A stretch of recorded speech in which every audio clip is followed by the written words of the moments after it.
The following audio was recorded on Sunday the 12th of February 2023 in the Unisfer Club Room as part of Cameron Hall's yearly money-raising overnight event, unCharity Vigil. This podcast was one such part of the event and ran from 5 a.m. to 9 a.m. Please enjoy the shenanigans.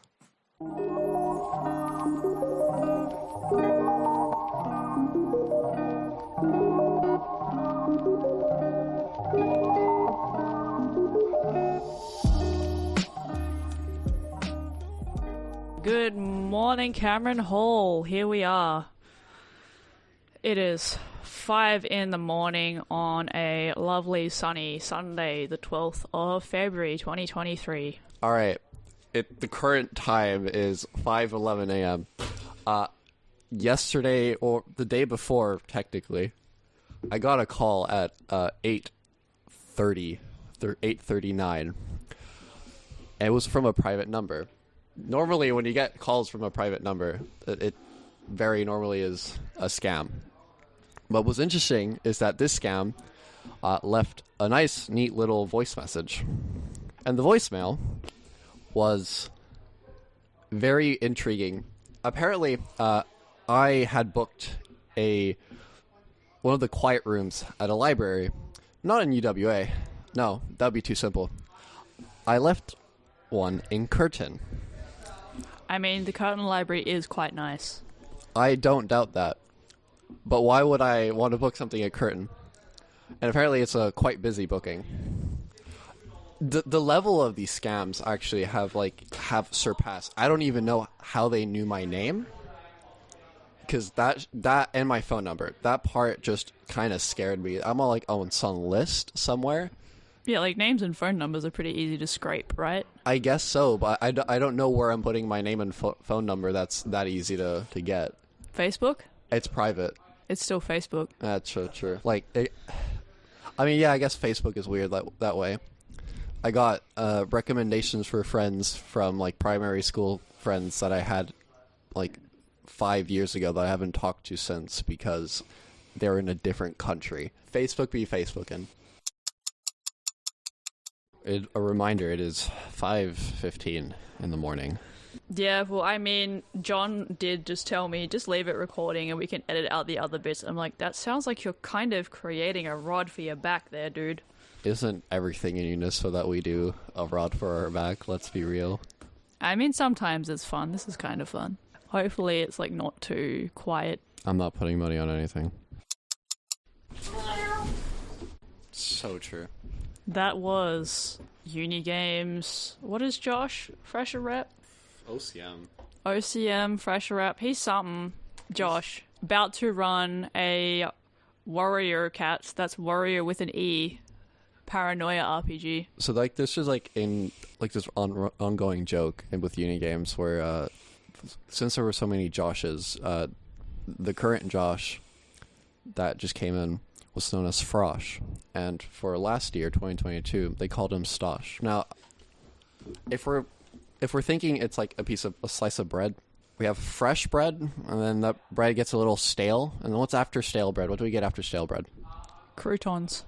Well, okay, after crouton, before you treat anything and make it croutons, if you just leave bread, I mean, it just gets more stale. It gets more. I mean, it also starts getting moldy. Being stale and being moldy are two opposite ends of the scale. Mold grows in the damp. I have not considered this. Massive hole in your logic there, Lorenzo. I just wanted to make the joke that we should call fresher Josh, Mosh. Now stale Josh, Mosh for moldy Mosh. Josh. Because it's funny. You can just do that. We can just do that. But it doesn't make logical sense. The only person who, I suppose, Freyja might give a fuck. What, H. priori? H. priori? H. pylori? Helicobacter pylori. Pylori. H. pylori, girl. Got the H. pylori internship where you drink H. pylori juice. Disclaimer, please do not drink bacterial culture broth. Unisfer accepts no liability if you do and get stomach ulcers. If you honestly are taking life advice from a 5 a.m. podcast, you need to reassess everything, mate. Actually, scratch that. If you're listening to this in the future, please take our life advice. Drink bacterial cultures. Eat stale bread. Eat moldy bread. Moldy bread. It has a lot of penicillin. That's pretty Train good for your you. immune system. I don't know if it's coming through on the recording right now, but there's definitely some like hyena-style laughter going on. UCC, what will we do without you? Bit of that early morning hysteria. $2 coins weigh a lot more than I thought. I mean, they're pretty solid as coins go. True. I mean, I shouldn't be saying that because I am the treasurer. I should know how much $2 coins weigh, but you never really think about that. I mean, you probably don't often have occasion to hold $100 exactly of them worth in your hands. No, I've made deposits that worth that much in $2 coins. I haven't really weighed it, though. Though weirdly, I think 5-cent coins. What about 5-cent coins? Like, if you had $100 in 5-cent coins, so you had, what? Wouldn't that be... That'd be like a lot of 5-cent coins. I'm just trying to figure out the math in my head. It's 20 for $1. 2,000? I feel like that'd still weigh the same amount as 100 $2 coins. I mean, they are quite thin. They are quite thin, but they are still, like, probably made of the same metal. So what have you been up to this morning, Lorenzo? Dear God, the sun is coming up. What have I been up to? Yeah. Well, I participated in some UCC events, such as LAN games. LAN games? Yeah, specifically, there was, at the start, a nice Risk of Rain 2 game.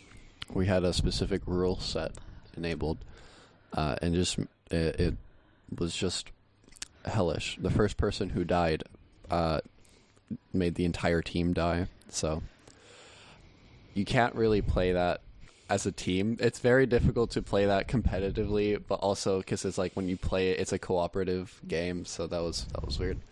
The raffle was fun as well. The raffle was very good. I love going out and buying raffle prizes and then getting them back again. The auction. Oh. I wasn't there for the auction, actually. It was great. No, the auction was amazing. I wish I had stayed up there, but I was like, I'm trying to eat food. Where did he go? I was in uni games. Also because it was very noisy up there. It was very noisy up there. To be fair, that's how it goes with most auctions. Yeah, I'm just glad that the toy that I made out of discarded pants. It was beautiful. I think someone... Emerald really, really wanted it. And then people kept on messing with her. For listeners far in the future, at the 2023 joint camp between Unisfa, Unigames, and UCC, a pair of cotton pajama pants was left in one of the bathrooms at the end of the camp. And I was sort of jokingly said, if these aren't claimed by the end of the week, which they were never going to be if they hadn't been claimed at the time, I don't know where they came from. Someone left them on top of the toilet paper holder in the bathroom. And they were just there for, I think, at least a day. And so I had these pants, and I made a little dragon out of them. He's very cute, very janky. Trying to sew the head onto a plushie with blanket stitch, not a good idea. Get a sewing machine. I think the main event of that auction was that, again, Emerald, the current... She paid $69 for pants. Yeah, Unigames president. She really, really wanted it, and a lot of people knew that she really, really wanted it. And so, when it comes to auctions, you don't ever tell people what you want from an auction, because they're just going to do this. This is like this is actual advice that you can take, even though it's at time of recording 5:25 a.m. If you tell people what you want at an auction, they're going to bid more money just so you have to raise the bid. So it went $20, $25, $30, $35, $40. Mind you, this is like a little guy made from cotton pant and I'm assuming styrofoam beads. He's got polypill a little bit in the bottom so that he can sit properly. and the rest of it is, I think, polyester like fluff that I actually scavenged from an old like Adventure Time Jake plush that I got, I think, from a royal show. So very high quality materials here. I think the most expensive part of that toy was the pattern, which was about $13. And in the end, someone bid $68.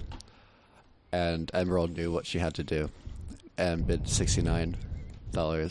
We salute you, Unigames President Emerald. And no one felt it was appropriate to raise the bill any higher. Good. I mean, I was not expecting it to sell at all. It was just sort of like, my cat keeps trying to chew on this thing, so I don't really want him eating polyester. You're surprised at what dumb things people end up like auctioning and buying. I mean, you probably heard the story of the dice. I mean, the dice I can understand because, like, it's Unigames. People have a pathological obsession with dice in that club. It's kind of, yeah, no, it's great. It is just very much. Who needs amphetamines when you have resin? When you have resin, $260 resin. I mean, they are limited edition. There's no more now. The ones that were given away as the raffle were the last ones. For listeners in the past, Unigames did a run of custom D6s. They were purple with gold writing on them. They had the 6 was a little dragon logo. They're very nice. People went ape shit for them. When I say ape shit, again, someone bid $260 for I think it was like a pair of them. Yeah, so, 2d6. 2d6. Not even like a full set. And the reason why they were so limited, they were limited in the first place because it wasn't even like an official Unigames thing. Someone else did it and was like, hey, do you want Unigames? Like, you guys, we can do a buy order. And I was like, yeah, sure, we can organize that. And so, like, a bunch of people who bought them originally, I mean, yeah, they have a bunch of them because they actually bought them when the order came out. But then the shortages. UNISA should do merch. If UNISA were to do merch, what would we do? We have shirts. Yeah, apart from that. Book. Like novelty merch. Like, Unigames has the play mats, they made the dice. I think, because I had to troll through a bunch of old minutes for various things. I've had to do it a couple of times now.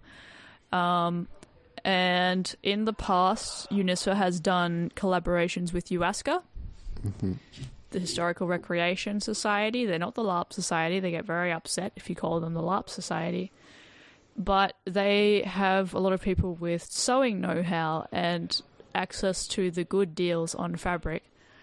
And I think UNISFA and UASCA did a collaboration where people bought, like, basically a kit to make a dice bag. And I read that and I love that. I think that's great. Because it is very satisfying to have something in your hands that you made, even if it's janky as fuck. Yeah. Especially if it's janky as fuck. I'm pretty sure Pants his eyes are like on a sort of a 45-degree slant. They're not in the middle of his head. More so when I think more so if it's janky. It adds. I never understood this idea of everything has to be perfect that our consumerist society has produced, where everything is made by machines, or at the very least humans that are treated like machines. And I think it's good to invite a little jank into your life. It builds more character than anything. Shove some jank in your gob. We'll put some hairs on your chest. I'm going to turn the question over to you, Finn. What have you been doing so far? Me? Yeah. Let's see. I got here. I had to write the rest of the promotional materials. I manned the door for a while because I was on the subcom, so it was sort of like you have to sit around for a while. That was nice. Mostly I just sat in Unigames and kind of lurked Winslade and Taylor's, like, reminiscing over old stuff. That was interesting. I played a game of Bananagrams. But yeah, I did subcom things, then watched the raffle.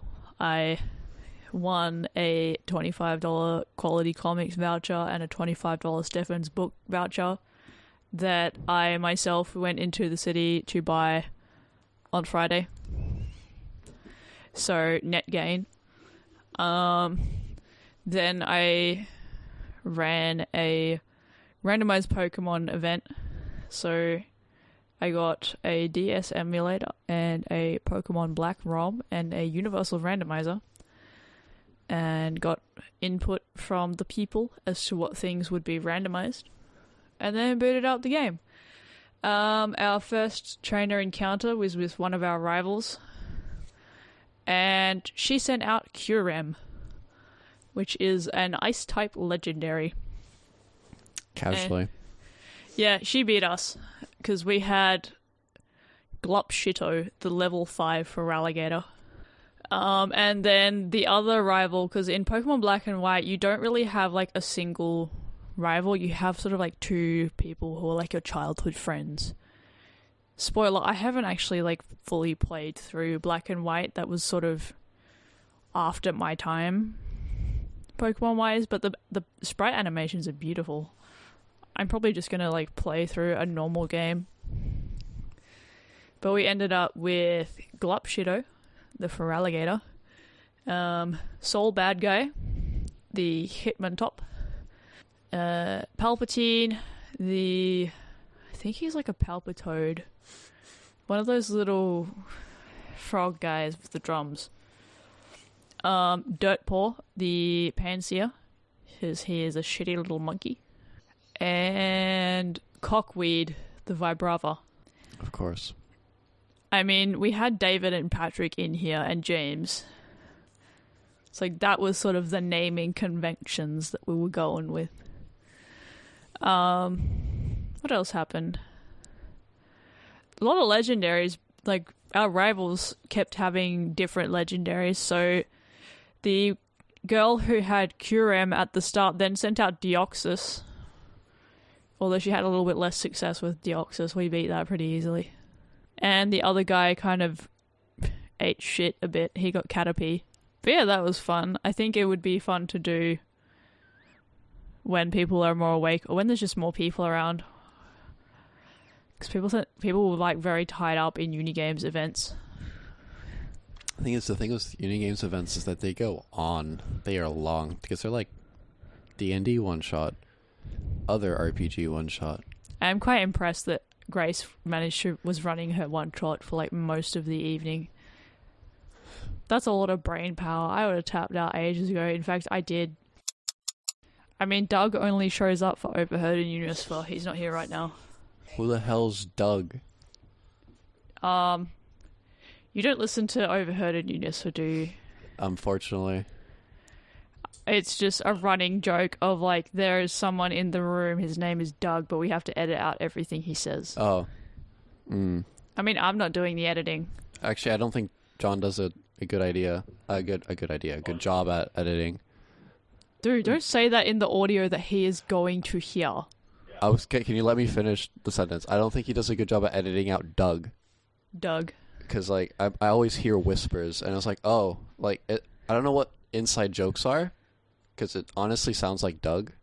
It's just trying to communicate towards us. I just didn't know his name was Doug. I think it's not going to pick up at all. For the context, Patrick is speaking very far away from a microphone. Patrick is being a freeloader right now. I bought a ticket to a show on tonight, and I'm supposed to be working tomorrow. I don't envy you. I'm going to say that. Well, like, the simple option is, like, either don't go to the show because it's down the road from my house, but I paid, like, $40 for the ticket. It's a dilemma. So, I don't know. I will probably go for at least a little bit. My current plan is, after this, I go home, I have a nap. Because, like, this unCharity Vigil has kind of stuffed up my weekend big time. Sunday's usually when I'm doing all my washing and stuff. From the Twitter timeline, hi, welcome to r/isopods, smiley face. We're really grateful to have you joining our sub. Why is isopods on the Twitter timeline? It's a person who has a BA, who's studying a BA in linguistics, and they're very funny. Their profile picture is a phonetics, like how to pronounce this word, this sound, and it's the lesbian symbol. And I love it so much because it implies that you can pronounce the lesbian symbol. I mean, I'm assuming it has a name, but that's not really the same as pronouncing it, I guess. But it's the interlocking mirror thing. I don't know if it has a specific name. It's the interlocking symbol of lady. The shishi bar symbol. Ladies and gentlemen, please welcome to the stage Pom James, coming to you from the far-off, terrible land of England. Which part of England are you actually from, James? I know I've heard this before, but I don't really remember. I'm sorry. Norfolk, Suffolk, it's like, just think farmland. England is so green. If you go outside in Australia, right, most of it is not that green. It's sand for the most part. Yeah, either it's sand or like there is vegetation, but it's usually quite yellowy or kind of grey. But on the one occasion I went to the UK, we went through England briefly, and we were in Ireland, and this was an unprecedented level of green to my brain. They call Ireland the Emerald Isles for a reason. I am from the East Kimberley. Most of the soil there is iron oxide, so it's all red and brown and yellow. Then I get to this place and it's like green. I was like, I didn't even realize you could have this much grass. Fair enough. And it's just around. You just go outside and there's grass. Also, the rain when we're in Ireland is such weird, like, piss rain. It's not like proper rain. It's just kind of like it vaguely rains, but for hours, days. I find that a lot more annoying than actual rain. Like, it's more irritating. Yeah, I'm used to monsoon rains. It, like, buckets down for 5 minutes. It's done. My dad trying to grow a lawn, and, like, in the dry season, it just gets cooked. Or in the dry season, it gets dried out. In the build-up, it gets cooked because it's hot and dry. And then in the wet, it just gets flooded, washed away. Although if you have... Now that their lawn is actually quite established, it goes absolutely gangbusters this time of year. I think my mum has to mow every week. It is 5:47. The sun has officially risen. Or almost very nearly has. My Garmin could be very mad at me for not sleeping, I think. You're who? My Garmin. Oh, your watch. Yeah. My little watch that makes sure I'm very healthy and then shames me for not being healthy enough, according to Yeah, I turned all that shit off. No, very valid. I just think it's funny. It says I get 0 minutes of deep sleep when that's just fucking false. I cannot be getting 0 hours of deep sleep. That is...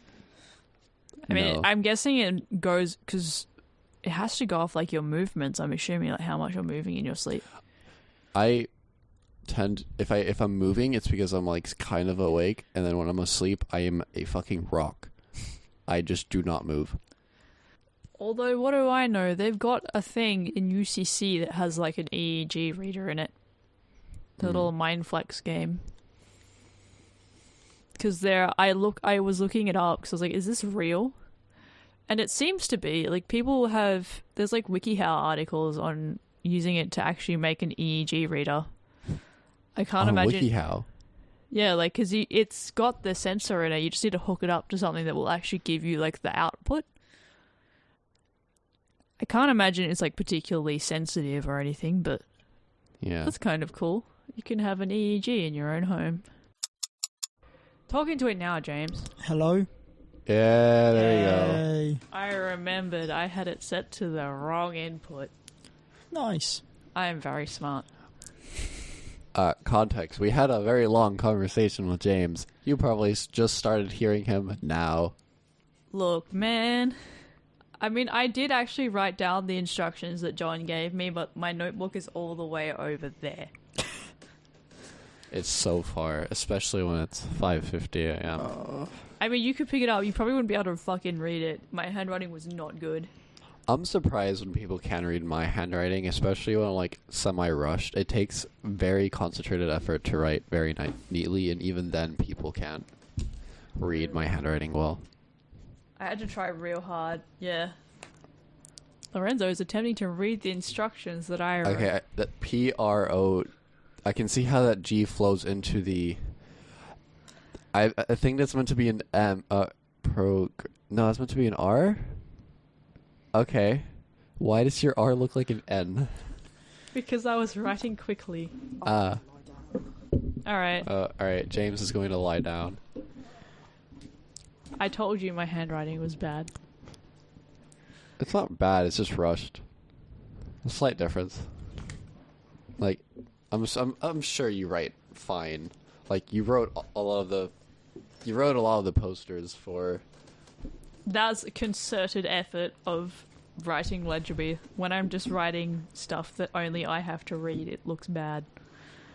But I feel like that's true of everybody, although I think I had a doctor tell me my handwriting was bad.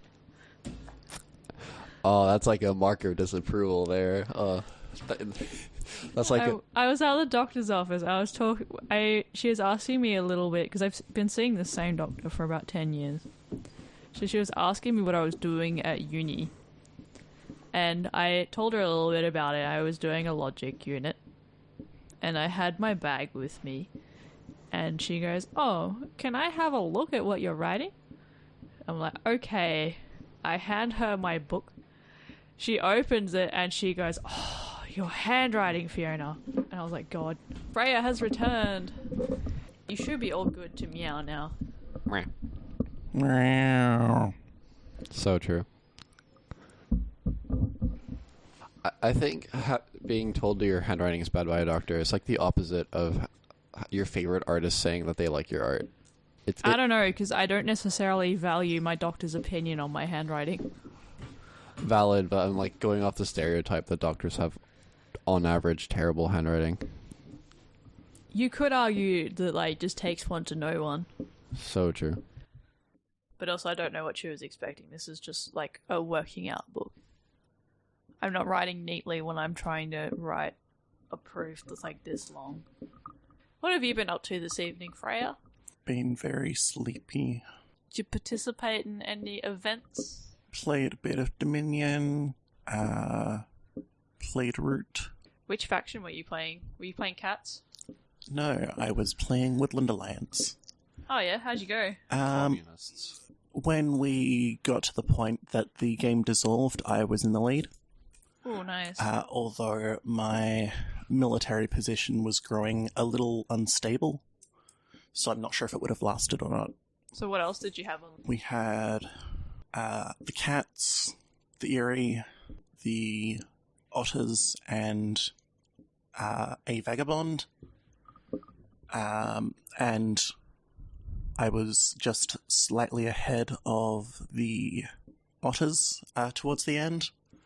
I'd managed to draw a Friend of the Mouse card to wipe out all enemies in all the mouse clearings during the same round that I launched 2 revolts and took out important positions in other clearings as well. Ended up nearly entirely wiping out the Eerie except for 1 clearing. Same for the Otters. And then the Eerie wipes itself out the next time. Yeah, then the Eerie government collapsed. Unfortunately, the Cats had reinforced the place that I originally wanted to hold my revolt, which would have made it too expensive to revolt there, so I had to revolt somewhere else, which meant that I wasn't able to immediately threaten their keep. But I had still crippled their military. Nice. I'm trying to remember what we did for the last game of Root I played. I was playing the Otters, and I ended up basically helping the Cat player to win, because they were, like... Cats and Otters symbiose. They work together quite well, or at least they did in our instance, because they could buy meeples from me, and also buy cards, and things like that. And Cats have a big supply of those meeples. Yep. Whereas Woodland Alliance, it's a very limited supply, not exactly in a hurry to sell those.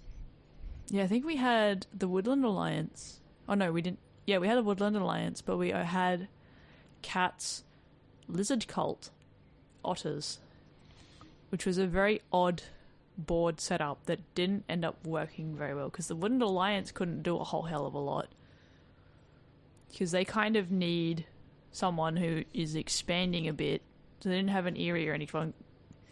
The lizard cult couldn't do anything because no one was bothering to attack them, so they weren't getting killed. So they're just sort of building gardens and not doing very much with them. I was doing okay, and I mean, the cat, like, the Marquise just kind of ramps on its own. If you leave them alone, they'll just win. Yeah. In a game like the one I was playing with a lot of factions, it is quite easy for the cats to lose a lot of territory, though, and then you got a lot less space to build up your power base, and it's quite difficult to make use of the cats when you don't have much production. Yeah, we just had a whole bunch of, like, very combat-averse factions, because, like, there's really no point in fighting if you're, like, playing the river folk most of the time. Like, one, I don't really have enough guys on the board at any given time. Unless I'm building a whole shitload of outposts, and even then I don't want people to fight me. I want my outposts to stay on the board. I want people to purchase my goods and services. I wish Unigames had the... Which one's got... I think it's like the Keepers in Iron and the Lord of the Hundreds. They're both really fun. Which animals are those? Keepers in Iron are the badgers. Lord of the Hundreds is the rats. So the Keepers in Iron are the ones who are basically like looking for things in the woods. They have the little wood tokens. The little treasure tokens that are in the forests. And the Lord of the Hundreds is basically like Floony the Scourge of Redwall, where you just destroy things. I think one of their mainline abilities is called like Raise. And they have a lot of little angry little red rat man. Ooh. And a big rat that makes all the rules, and he's got a little banner. Interesting. The time is 6 a.m. Is it? Goddamn. Good morning, Perth. Help. EP. I don't know what I'm going to do, because I have to stay until 10. Or at least I need to help with packing up, and at this point it's really not worth going home. Because by the time I get home, it'll be like 7. Which gives me realistically maybe like an hour and a half to sleep. Then come back. Honestly, if we pack up at 9... That's still a whole 3 hours away. Fuck, yeah, honestly... Fug. I hate this. The last time on Charity Vigil, I woke up... So, this one went from Friday to Saturday. I woke up at like 9 that day. And then... What was it? Woke up at 9 that day, did not go to bed until 12 a.m. the Monday. I've been awake since 5:30 in the morning on Saturday. Yeah, I think that's around when I woke up as well. Yeah. Haven't had any sleep. Got a bit of rest leaning on a cushion, though. Sometimes that's the best you can do. Beth, I don't know, I could not sleep here. I did bring an eye mask with me. It's a little novelty owl eye mask, but like, I wouldn't be able to get enough sleep that it would... You know when you have like it's a nap and it's just not quite enough and it just makes everything worse? Like you wake up and you can feel the crustiness of your own brain. Yeah. Which is probably how I'm going to feel on Monday. Oh, the loveliness of Monday. That's Monday problems, though. Monday me is going to have so many problems. I'm going to go to bed, wake up, and then immediately go back to bed. I think that's exactly what's going to happen. Monday me got to go to work. Monday me got to do the washing that I would normally do today. Oh, man. Monday me got it clean. Although cleaning might become a problem for Tuesday me instead. I can mostly afford to rest on Monday, but unless I can fix the sleep schedule in the process of that, Tuesday's going to be a mess. What are people up to in uni games at the moment? Josh is running his Warrior Cats Paranoia one-shot, and last I checked, on the other table there was a little bit of a card game going on, something about being medieval doctors. I just kind of had to leave because... Inaccuracies? I know too much about the topics. Yeah, I think because Patrick was pitching that game to me, and I was like, it'll either be entertaining or it'll piss me the hell off so badly. Don't worry, I feel the same about a lot of really, really shit sci-fi. Being a physics major makes you kind of hate sci-fi if it's not done properly. Which kind of sucks being treasurer of the sci-fi club, but whatever. I mean, depending on the Is kind it of actually sci-fi. like speculative physics, or is it just magic with science undertones? with some like, yeah, sciencey terminology? I mean, some things are very intentionally science fantasy, like Star Wars. You don't Yeah. really need to explain or When they understand tried what's to going explain on. it, it made it worse. But like something like Star Trek, which does try to make scientific sense, but it doesn't manage that. It does manage it somewhat well. It does seem to do pretty well. I mean, they Physics ain't my specialty, though. From like the physics part of it, like the way they try to explain faster than light travel, every single time is like different, but it's still theoretically, if we were able to do that, yes, we would be able to go faster than the speed of light. Like if we were able to bend space-time in the way that we can ride on gravity waves or whatever bullshit it is, yeah, we would be able to go faster than the speed of light, or like have tachyons propel us again. Yeah. I think that problem with sci-fi, depending on the type of sci-fi, can really apply to any kind of science student. I do want to make the distinction. It's not. I don't think it's a science student. It's a student of any given topic. any given topic. Yeah, that's what I mean. But it's not specifically science. I mean, if there isn't a lot of like math fi or whatever, but if there was, I'm pretty sure a mathematics student would get pissed off if it's We not done should properly. make all of the classics majors watch 300. Yes. And maybe some Braveheart. Just don't let the engineering students think too hard about the giant robots. They'll get very disappointed. Engineering students are like that one tweet where it's I've written a book about the Torment Nexus as a cautionary tale, and then 3 years later, yes, we finally perfected the Torment Nexus. Honestly, I think engineering students are the people who are going to build the Torment Nexus. They're the ones who look at all the sci-fi like, yeah, we should build that, and without fucking critically analyzing anything. No offense to any engineering students. Like, please build bridges and things, but there are too many of you. I'm so sorry. Don't build the Torment Nexus from famous science fiction novel. Don't build the Torment Nexus. Don't become a software engineer. I still don't know the difference between software engineering and just being a fucking computer scientist. What is the difference? They're like, you study the same thing. Like, I guess you study more engineering units if you do it here. I don't know. But like, it's the same job.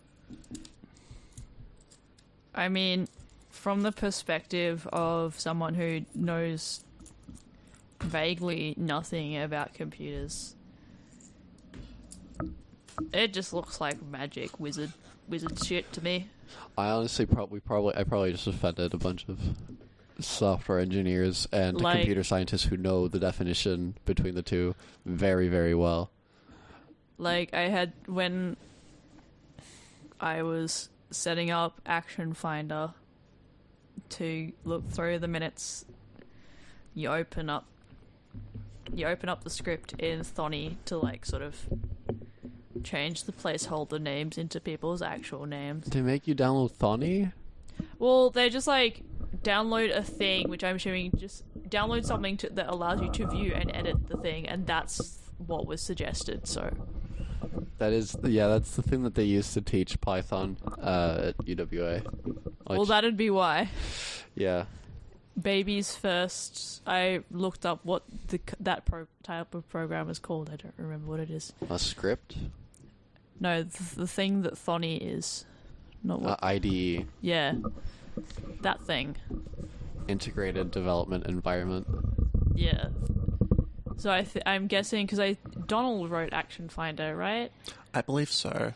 Donald knows things about computers, so it's really like, what's Baby's first IDE? Baby's first IDE should be a text editor. Baby's first IDE is Notepad. Not Notepad. Notepad is a text editor. Yeah, but maybe like something like, I don't want to say Notepad++, but like, yeah, if you have that, go ahead. Notepad, but more. Notepad, but with fancy colors. Font sizes and styles. True, and you can save things and different encodings, which actually makes sense. Like I suppose I can do Markdown pretty well now, but I don't know if that really counts as like... you have to start somewhere. It gets you thinking. This is fun. It's like, oh, Markdown can do all of this shit. I'm never going to do half of this. I don't know when I'm going to put like a checklist in the minutes, but I could. Embed an image or a URL link. You could even rickroll someone in the minutes. No, because if I do that, then I look like a dickhead because I keep telling people not to do that. I honestly, people should not be putting videos in the reports unless if it's directly related to the report. Well, actually, I did say, like, I'm fine with a little bit of memeing, but then I think it was, like, the fucking metal pipe.mp3, and just, I extremely hate that specific sound. It's just not a good sound.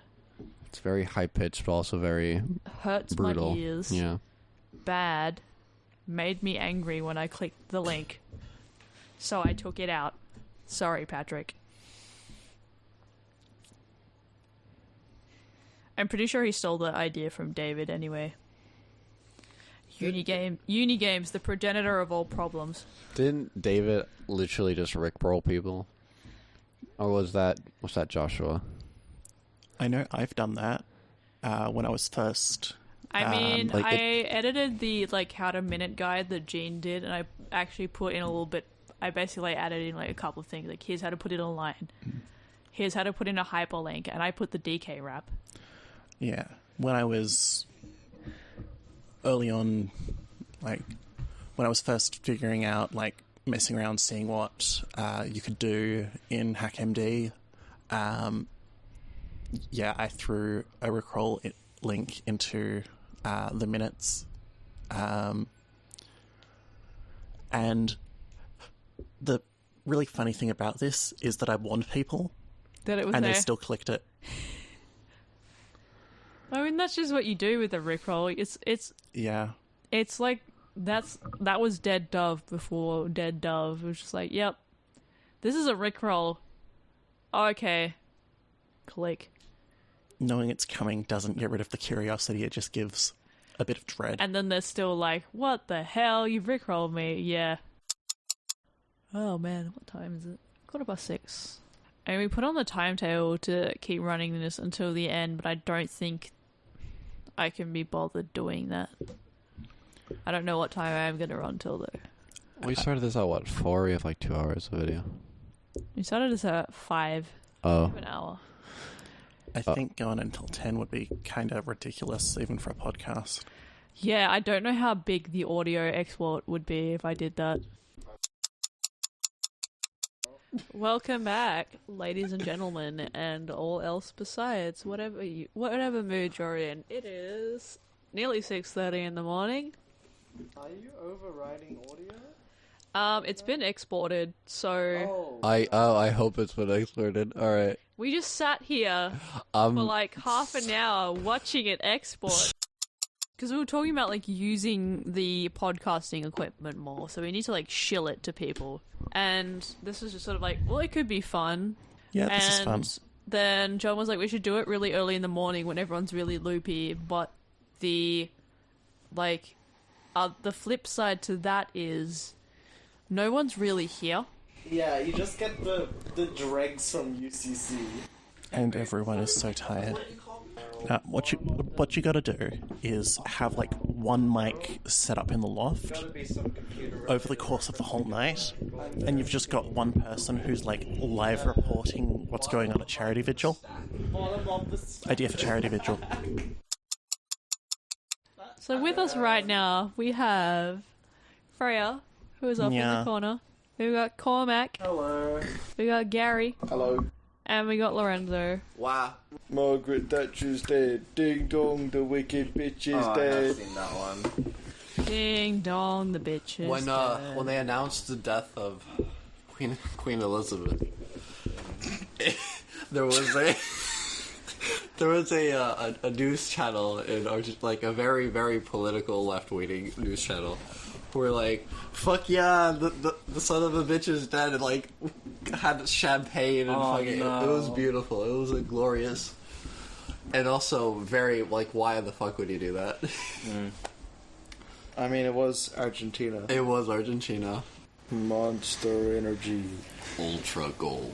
I've drunk like... That sucks. It's pineapple, isn't it? Yeah. Look, man, I was just doing the mini food run. I was like, I've never seen that one in the shop before. I'm gonna get some of that. Yeah, no, I literally only bought one because of that exact same reason. And then I got it, and John was like, this flavor is actually kind of dog shit. Yeah, it's really bad. Get into a cannon, mother. You know? Mother has a very specific flavor that Mother other has energy... an aftertaste. I don't very like specific. Mother. I would not know. I've never had an energy drink other than Red Bull. I mean, I used to drink Mother a lot in high school because that was the fucking, cheaper one. With that, What do you mean? reference. Yeah. Only drinks Red Bull, because that's what Mother's UCC cheap. sells. It's No, like I actually Coca-Cola, haven't isn't even it? bought it from UCC. Oh, Mother's like its own company, I drank- thought. I'm Like, pretty sure it's 8 Coke. cans of it one event where Red Bull was sponsoring it, and they just had it out there. I drank 8 cans. Oh, no, at it is a 3 a.m. and Coca-Cola. They had like no effect on me. Valid. So it'd be interesting to see if any of the other ones did. Gary, it's time for your baby's first monster. Baby's first caffeine pills. Oh, don't do that. don't do caffeine pills. Thank you. Why not? They kind of I don't foresee any problems that could possibly arise from me taking them. no heart problems, nothing like that. No. Yeah. Clearly the Nothing caffeine has about no it effect is on me. recorded. Just stay within the recommended dose. You'll be good. So I think I would be perfectly fine. I didn't get This to say dear my listeners favorite goodnight Chinese spy balloon story today. Oh well. Oh, So I didn't go to sleep. Kiss everyone goodnight. The gain on microphone number 2 is Yes, hot you take don't for need everyone. to be right up What's in your that one. favourite lullaby? Please discuss. Like that one, don't the have gain one. is turned up, so you can... I don't know what my favorite lullaby would be. That's a good question. Who has heard enough lullabies to have a I favourite? think I know one. What, And I what, don't what know counts it. as a lullaby? That's the Like question. Twinkle Twinkle Little Star. Is it a song specifically you sing to go to bed? Yeah. I mean, my mum did not like singing, so we did not get lullabies. Oh. I mean, were there any songs that were sung to you as a kid when you were going to go to sleep? No. No. There were songs for waking You all up. have sad childhood. Primarily Okay. Twinkle Twinkle Little Star. Does Baba Black Sheep count as a lullaby? That was the thing. Sort of. Does that count as a I lullaby? think that's a nursery rhyme. I don't know. Is I there much of mean, a my difference? parents read to us. They didn't sing to us because my dad is my dad. My mum doesn't like singing. Did you guys have like, waking up songs? Did your parents like? It's the same as like a lullaby, but for waking up. Waking My up dad would songs? stand in the doorway and whistle a particular tune at us to get up. And the one It's not time I whistling, got to it's do it it's- to him, it's I was very much in the- satisfied. like this again. This might just be like a Latin American thing or something. Oh no, I think my mum did that once. Yeah, it could be. It could just be a thing that There was also the wake up rhyme that he would give my brother, which is wakey wakey, hand off snaky. That one. Because of like the heat where I live, school ran from 8 until 2 instead of 9 until 3. So you get up at... Well, like, I would get up at 6. The reason that Dad started waking us up at that early is because it took that long to get my brother out of bed. Favorite what now? Favorite guilty gear. Let's Oh, go. Bridget. So I'm going to surprise everyone with this answer. No. It's not Bridget, is it?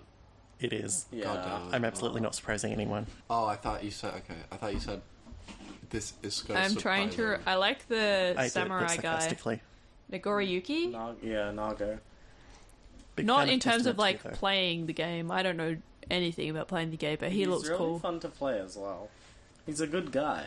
I like Also, I find I'm a lot of, short like... bad guy, who by the name is a bad guy. and also a bad character. like the voice clips, especially because like when you're playing a fighting game, you hit the buttons, and so the same voice cue plays over and over and over. Yeah. And especially that girl, the chick with the dolphins, Oh, yeah. Tatsugaki. Mate. I fucking hate that character. it gets in your ears real bad. Very high pitched. Yeah. Who was the person who put on that really high pitched screech on Eggman? That's terrifying. We were like doing something, and then suddenly on Eggman, there's like this high pitched screech in between like a normal song and Sea Shanty 2. When was this?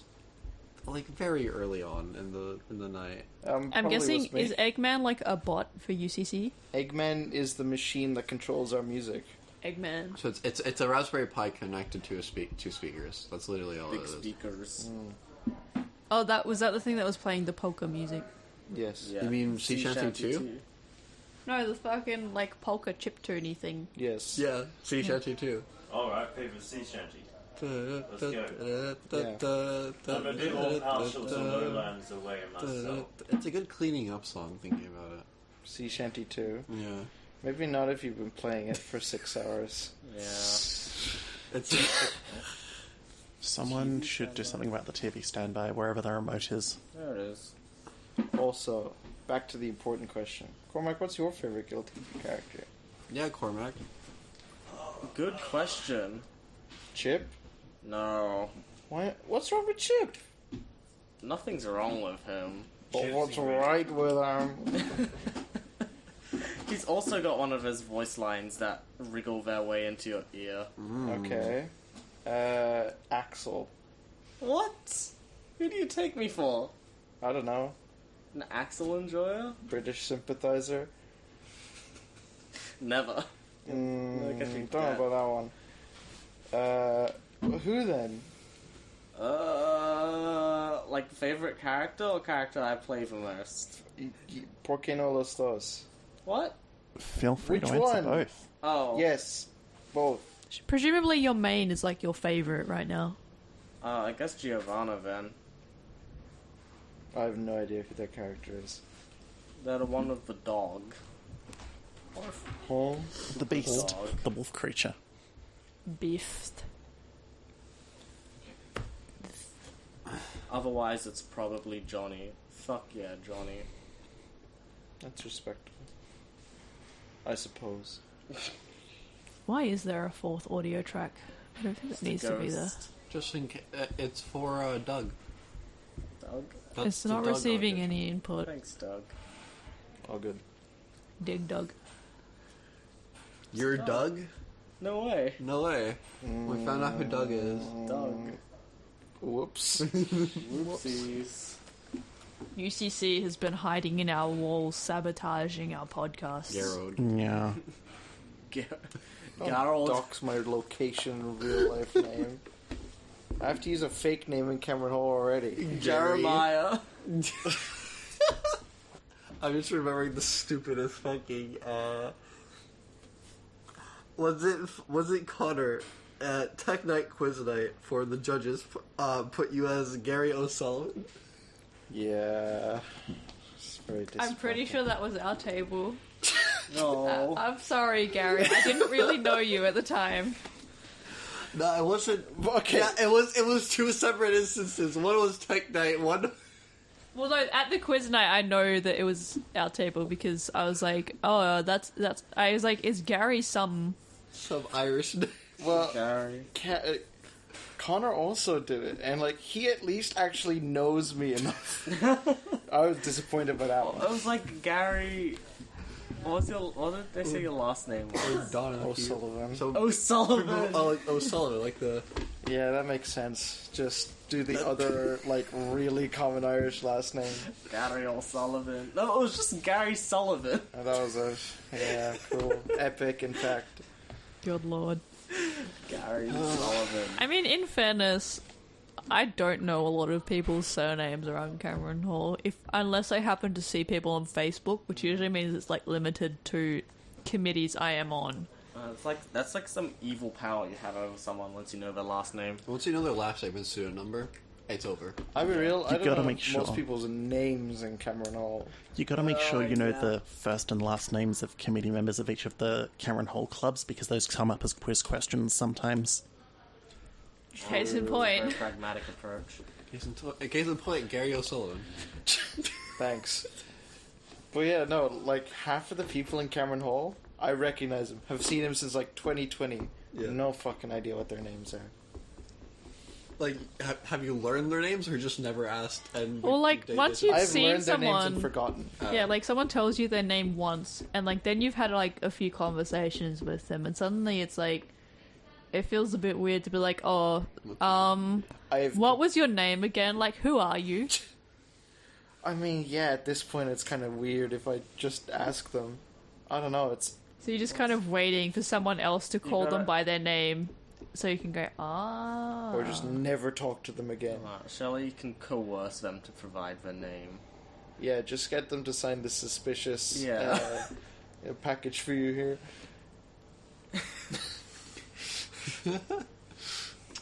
Hey, so I'm really trying to think of names that start with F. F? I don't know. D? G, D. Would you be able to help me by filling this list out? Maybe starting with your own name first.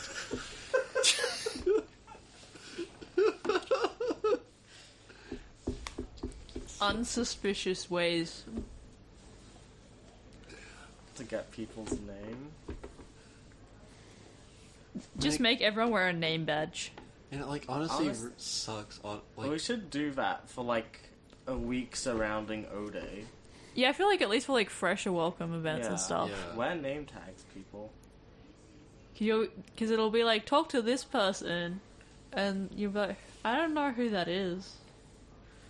Actually, I think when the freshers come around, you should introduce yourself to them under a different name. No, that's mean. It's like when you sign up for like a website and you put your name as like your name and then the name of the company, so you can tell when they sold your data to advertisers. Except it's just so you can detect when freshers are talking about you. You know, you don't have to do that. You can just do put it in your email. Yeah, you can. It's Some a lot websites funnier are being catching up to called Gmail Jeffrey alias. Microsoft Yeah.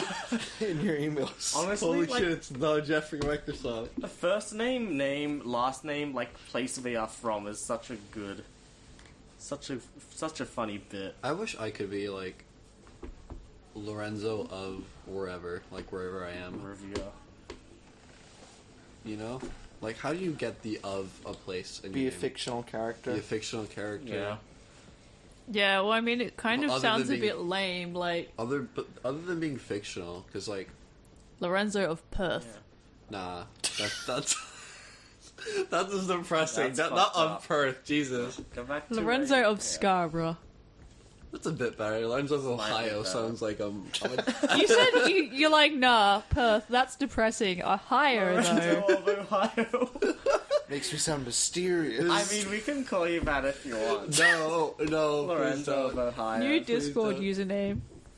I can say Lohio for sure. don't. Ohio. Speaking of Perth and Ohio, You guys excited for Logan Paul? Fuck me, he's Ohioan. Wait, no did way. they reschedule? I thought they cancelled their little Oh, meet and no, greet. they're here for some reason still. They are here. They were here in Woolies, aren't they? No, They were. no, They that can't- got They cancelled. rescheduled that. Yeah. Okay, they could've It done was. that. I don't know why. They but came to unCharity.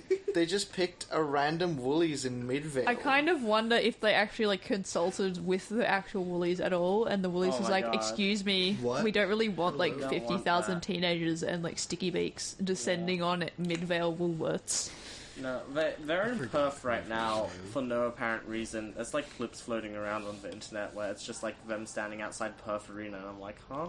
So just them doing shit that you do if you're a tourist in Perth. Yeah, no, not even tourists. They're like standing up there and they're like talking to like people who've crowded around them. It's very strange. I don't understand the obsession with Prime. It's artificially scarce. It's One electrolyte. one electrolyte out of the many that you actually need. What are you talking about, Like Lorenzo? three. Literally the other day you were telling me that potassium is not an electrolyte. I don't know shit about It's Potassium is definitely an electrolyte. potassium, but it's only one. It only has potassium. That's the only like noticeable electrolyte. Doesn't it? No. You gotta never get the looked at the banana, box. man. You gotta get the potassium. I'm not a biochemist or some bullshit. I'm literally Do I studying look physics. like some kind of government scientician? All I know is that electrolytes are meant to taste salty. That's Yeah, because that's they're 'cause salts. That's Okay, so if we agree, if a quote unquote electrolyte drink doesn't taste salty, something's a little off. Yeah, I mean, probably.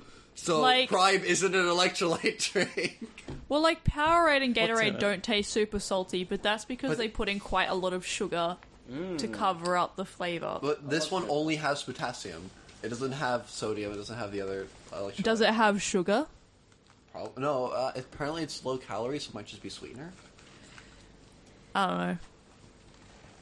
It also depends on the quantities, because if you buy like Hydrolyte or something, that's got more in it, but that's because it's for like No, that's to mix into like amounts, right? no, it's Hydrolyte's like if you've got like D's and V's, like medical rehydration stuff. Good old hydrolyte. I don't know. The bottle makes me feel like it's extra factory processed. Yeah. Which It one? looks like it was squeezed out of It a. looks toxic. I have machine. not seen what it looks like. I'm more so thinking It loo- just it- about the bottle specifically. Yeah, Prime Energy. the bottle's not great. I think they're planning on making an alcoholic version. Which, What? I'm pretty sure a lot of places restrict the sale of alcoholic energy drinks. I'm not surprised. At They- least they in have a- premix forms, because you They can't have an really energy buy drink, Four Loko and and they stuff have anymore. an electrolyte drink. So there's two different ones, and then they're distributing a. I'm not really sure of the point of having an alcoholic electrolyte drink, though. Yeah, that sounds Yeah. I don't guess get you as could drunk. market it as like a Ah, hangover true. preventative. It prevents all. I didn't say it would actually do doesn't that. I said you give you could hangovers. market it as one, Okay. which is a different thing entirely. If you're gonna market it as being alcohol, hangover preventing alcohol, you're gonna have to like prove it. I mean, do you? Yes, just there's lie. consumer. You can just lie. Protection law exists. Jeff didn't get a hangover after he had it, so it must be fine. We'll be I sorted. mean, Thanks, it's Jeff. it's trivially easy to get a study that says True. this will make you feel better in the morning by, I don't know, 2%. 2%. Because, I mean, shampoo gets away with it. You read, like, the things in shampoo is like, get this, it'll make your hair, like, 100% more good. Crispy. You're supposed to drink shampoo? No, but they have a lot of, like, claims about things that they have apparently done studies for, but, like, Shampoo is Right. is a scam if you have curly hair. doesn't it, like, muck your hair up? It fucks your hair If up you have, like, curly coily hair. Shampoo is a bit fucked up, yeah. You're meant to like if you're gonna shampoo, you're meant to like shampoo every 3 days, something like that. I do every second day, personally. But I also touch my hair a lot, which makes it get oily. Oil. Delicious. Sebum. There's a very unfortunately named subreddit about this phenomena. It's What? r/no poo. Oh, yes, the no shampoo subreddit. Yeah. No poo. I What saw it. is the constipation subreddit called? Probably just constipation. They got the dumb name. This should be like a situation like with r/trees, Oh yeah. where like people come on wanting to post like actual like tree like legitimate tree questions, and they're like, sir, this is the weed subreddit. I mean, if they want to post actual trees, they can go into r/marijuana. Yeah. So you gotta have like r/no poo. That's the shampoo, no shampoo community. Oh no, that's the constipation community. And then r/constipation can be no shampoo. You can solve this with like Mastodon or some shit. Oh, shut up. Is anyone actually using Mastodon? Surprisingly, it's a large adoption of it. Okay. Amongst who? Amongst slightly techie Tech dweebs. nerds. Nerd. Epic domain Nah, a name dweeb people. is okay. There's like don't try to there's there's three. It's a Venn diagram. In the middle, you got your nerds. You have people who are into sci-fi, people who are book smart, and then you have socially awkward people. A dweeb is a person who's smart and socially awkward. I think these people are in the middle, which is smart, socially awkward, and like techie / into fantasy. Are you just saying that they are smart because you are also a Mastodon user? No. But I am saying that they're likely slightly smarter than the average Twitter user that has an IQ of 2. If you've been on You're Twitter right. long enough. You're right, bro. I mean, I feel like that's not really like a bench. That's not a useful benchmark. Smarter than the average Twitter user. Smarter than a My pack of dog is rocks. smarter than the average Twitter user. I hope your dog is smarter than the average Twitter user. And like he sits at the window looking out and barking at the neighbors when they do things. So he's sort of only marginally smarter, but he is a little bit smarter. At least he doesn't say that you hate, like, he doesn't commit, which fallacy is it? It's like the false dichotomy fallacy. It's like, oh, I really like pancakes. And then someone says, oh, so you hate waffles? Like, I mean, he might. I don't know. It's not like I can decipher everything my dog says or you thinks. get those buttons that make the dog speak. Those are scientifically unsound. Are they? But it's funny. Like, yes, you can train your dog to, like, push a Scientifically button. unsound, like, what does the science say?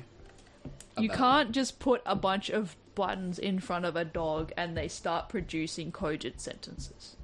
They will push the buttons because they get a positive reaction out of the human. Look up the clever hand. How do we learn language then? We learn language through positive reinforcement. You have a level of intrinsic understanding. Please look up the clever Hans phenomenon and shut the fuck up. Nah, okay, nah. The way we learn language I should be more at like that dog. a very young age is through positive reinforcement. We also learn how to, like, create things on our I own, was though. kind of like, Monkeys do too. I should be more of a dickhead. My point is, we're not unique in terms of being able to eventually form My language. point is, I could not put fucking buttons in front of my You're gonna have dog to and train have them. I should definitely use more. You of have to. language It's do not that. like you don't. Yeah, you I don't- train my dog to you push don't- buttons, and like, I if reward you him for spread pushing on buttons. Twitter. What does he do? He How pushes do the okay? buttons. The way you teach a baby to speak language is by celebrating when the baby says I "mom" have or very "dad." strong It's like, opinions yes, on I'm the mom, JoJo opening songs, and like you show the that's very positive strong reinforcement. opinions. I'm shocked. You fucking better be. You watch your step. If you come I like how there are across two me, I will conversations cut off happening your at the legs. I try to watch JoJo / read it. I still don't. I can't get into it. It's so it's too confusing. Yeah, because you're not based on red pilled like me. I will Anyway. say, like, part one, you do. I disagree with people who say you should just skip part one, but part one is Yeah. definitely not the best part. Okay, fair enough. I thought it was great. I liked it, but, like, it's not my favorite. It's definitely not emblematic of what it is now. Yeah, well, like, because, like, as soon you get to part 3 and just the power system completely changes. The whole What's the point of part 1? part 1 is, like, literally the setup of the main villain. Yeah. Yeah. Is it the same guy for like the entire series? It was me, Dio. Yeah, pretty much. He's the main villain in like a good few. He's an immortal vampire. Spoilers. I know he's an immortal. Like that happens like in the first episode. Or second. Not the first episode. It happens in like the first part 1 of JoJo's Bizarre Adventure. The episode. Shut up. That's toxic. Rude. But yeah, like part 1 and part 2, you have like Harmon, and then they kind of just drop that completely in part 3 for stands. Although stands are much more entertaining and fun. If you listen to the English dub, they call stands Spirit Harmon, which is just bullshit. Lies. But then you have like Hermit Purple, which is Joseph Stand, which is just the purple vines that can like make cameras show pictures. Yeah. But apparently he can also just send his Hamon through it, and that's like how he attacks in the show and how he's effective.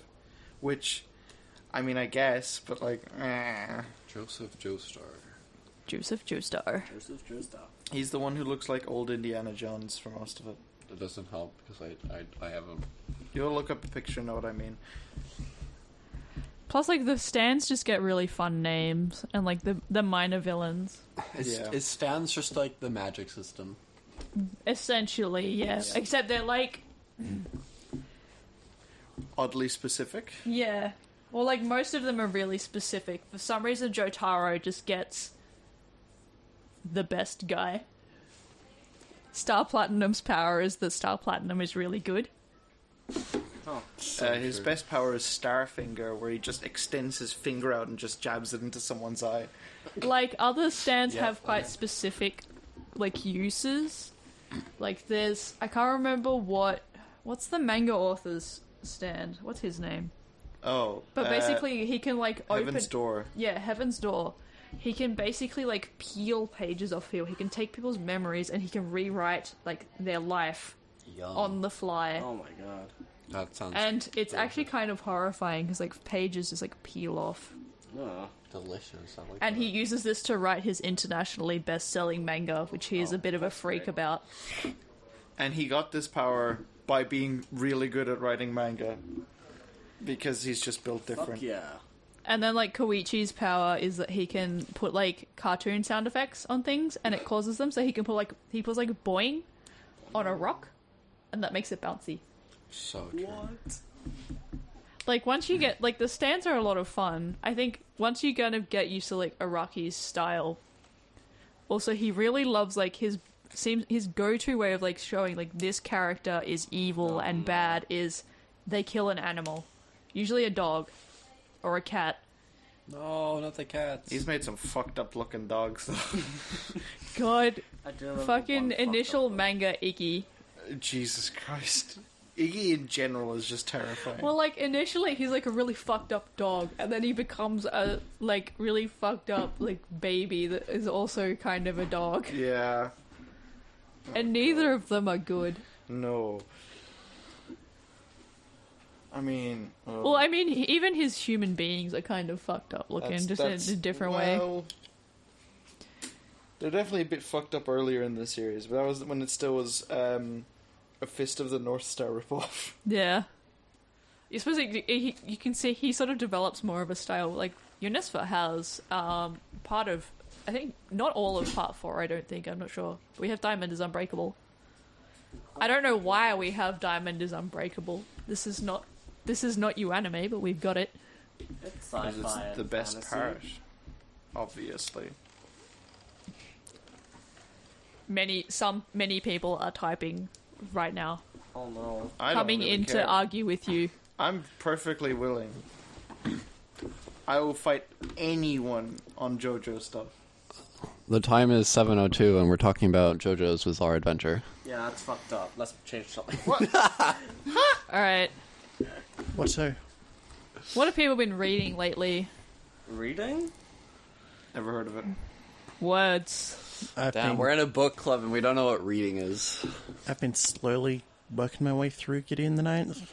Oh, how's it been treating you? I keep forgetting that I'm reading it. And That's then I find a good sign. And then I find it, like, in my bag or on my desk, and remember I'm really enjoying it and want to read more, and then I read, like, 10, 15 chapters in a day or two, and then forget I'm reading it again. Valid. If I can't see it, I don't remember it exists. Gideon has circumvented your object permanence. So true. I'm thinking about starting the Earthsea. I think I've got the first 4 Earthsea books that I keep. It's been on my to-read pile that keeps getting things added to it. Do you have, like, the really thick... Yeah. Yeah, that's the one I have as well. And I'm just thinking of starting it and figuring out what it is. Apparently it's pretty I'm fun. just not super in the mood for, like, epic fantasy at the moment. Like, I started reading Priory of the Orange Tree, and I was like, there's way too many proper nouns here. This one page has so many capitalized words, and I'm like, why? There's definitely an art to writing good high fantasy. Like, not overloading your... Well, even when it's good, like, I was reading Way of Kings, like the Stormlight Archive, and I really enjoyed the Way of Kings. And what's the second one? Rhythm of War. Then I started reading Oathbringer, and I was still enjoying it, but you know, sometimes your brain just is kind of like, no, not right now. Yeah. So I was sort of struggling. And so when I went to Stefan's to buy vouchers, I also ended up buying some horror books. Because I think I was talking to Spider about horror books. I need to reread House of Leaves, although I did also tell Merlin that I would lend it my copy. Horror through written media. This is very interesting to me. It's very hit and miss, I find, especially things like because I've read American Psycho, and the book is a lot more violent than the movie, but the movie is a lot more effective, I feel like. I think they need to add jump scares to books. Like, you turn the page and it's just like a big scary picture. It's like, ah! And you turn the page and it just says boo, and you're like, fuck, oh jeez. Oh. House of Leaves is really good, though. Like, they managed to hit that sort of existential dread, and also because of it's one of those books that's like plays with the formatting, so it's a large book. It's like that. And if you're sitting there reading it, a lot of time the text will sort of like go up, down, stairwise, in spirals, in squares, so you gotta be... How's it going? It's a fun book. You gotta hold the book like those cartoon characters like read maps. Yeah, literally, when I was reading it, that's what I was doing. Oh. There are segments where like there'll be like several different threads going that are in different colors and on like different segments of the pages. So you'll have like a box of red on each page, and that's one thread, and then you got to go back again and read the blue. Oh my god. Next generation reading. Yeah. And then there's just a whole other set of stuff going on in the footnotes. Holy crap. I really wish we could take a series of pictures and then combine it with sound, like sound recordings. You mean like a movie? And then we can, like, just have books happen in real life. No way. That'd be... Sounds fake. Happen in real life. There's a lot of bad books out there. There's a lot of bad books out there, and perhaps even in here. Right now. Oh, just a few? What? I'm kind of mad that we got rid of Dianetics. That is a fun book to have, I think, in our library. Is it sci-fi though? It's funny. It's science, and it's fictional science. Yeah. Which is slightly Fictional science does not equal science fiction. That's so I close. believe it was removed from the library on the basis of not having religious texts in the sci-fi and fantasy library. That's fair. It's not a religion. No country recognizes it as a religion, as far as I'm concerned. Recognizes what? Scientology is a religion. Oh, right. I mean, the people who follow Scientology do, but I'm guessing it was just like, this is not worth the discussion. It's quite strange. Plus, like, sometimes you just need to get rid of shit, and, like, the easiest way to get rid of shit is, like, what are the things that are in this library that do not actually meet the criteria of this library? Yeah, when we did the Great Library Transfer of 2020 to 2021, there were quite a few things we stumbled across. Some of those were very obvious throwaway. Some of those were quite contentious among committee. Yeah, looking at the removals process, just even through the minutes, is like this was a whole rigmarole, especially with the process that you have to follow. Oh man, rigmarole. Should UNISA implement a late fee? I don't That feel used to like be we a thing. should. Or, I mean, Like we people- could, but how would we enforce it? Because usually when we have people that would have a book out long enough to owe late fees, it's because they've kind of dropped off the face of the earth and we can no longer contact them. Yeah, I think there's quite a number of books that we're never getting back, are we? I don't think it's a huge number, but there's definitely It's some. like 7. UCC has a couple of those. I have one of them. You're the president. Give it back. I'll return it. I'm not gonna read it. So yeah. I'll drag it back in. What book was it by the chance? I think it was like some Python textbook that Lara wanted to read. But like, who reads textbooks to learn programming languages in 2023? Regular people. No. Reading a textbook to learn a computer thing sounds both very boring and not that useful. Some of them are written well. I enjoyed my time reading Computer Networks by Andrew Tannenbaum because he wrote lots of silly little things in it, but the majority of them are not very good. Time is better spent reading Geronimo Stilton instead. Fuck yeah. Fuck yeah. You guys got any Geronimo Stilton books in here? I don't think we do. This I is so wish we did. Disappointing. Is that fantasy? Kind of. It's fiction. Does that fulfill the requirements? No. You got a little bit. I feel like we were probably pushing it when I gave the library warrior cats.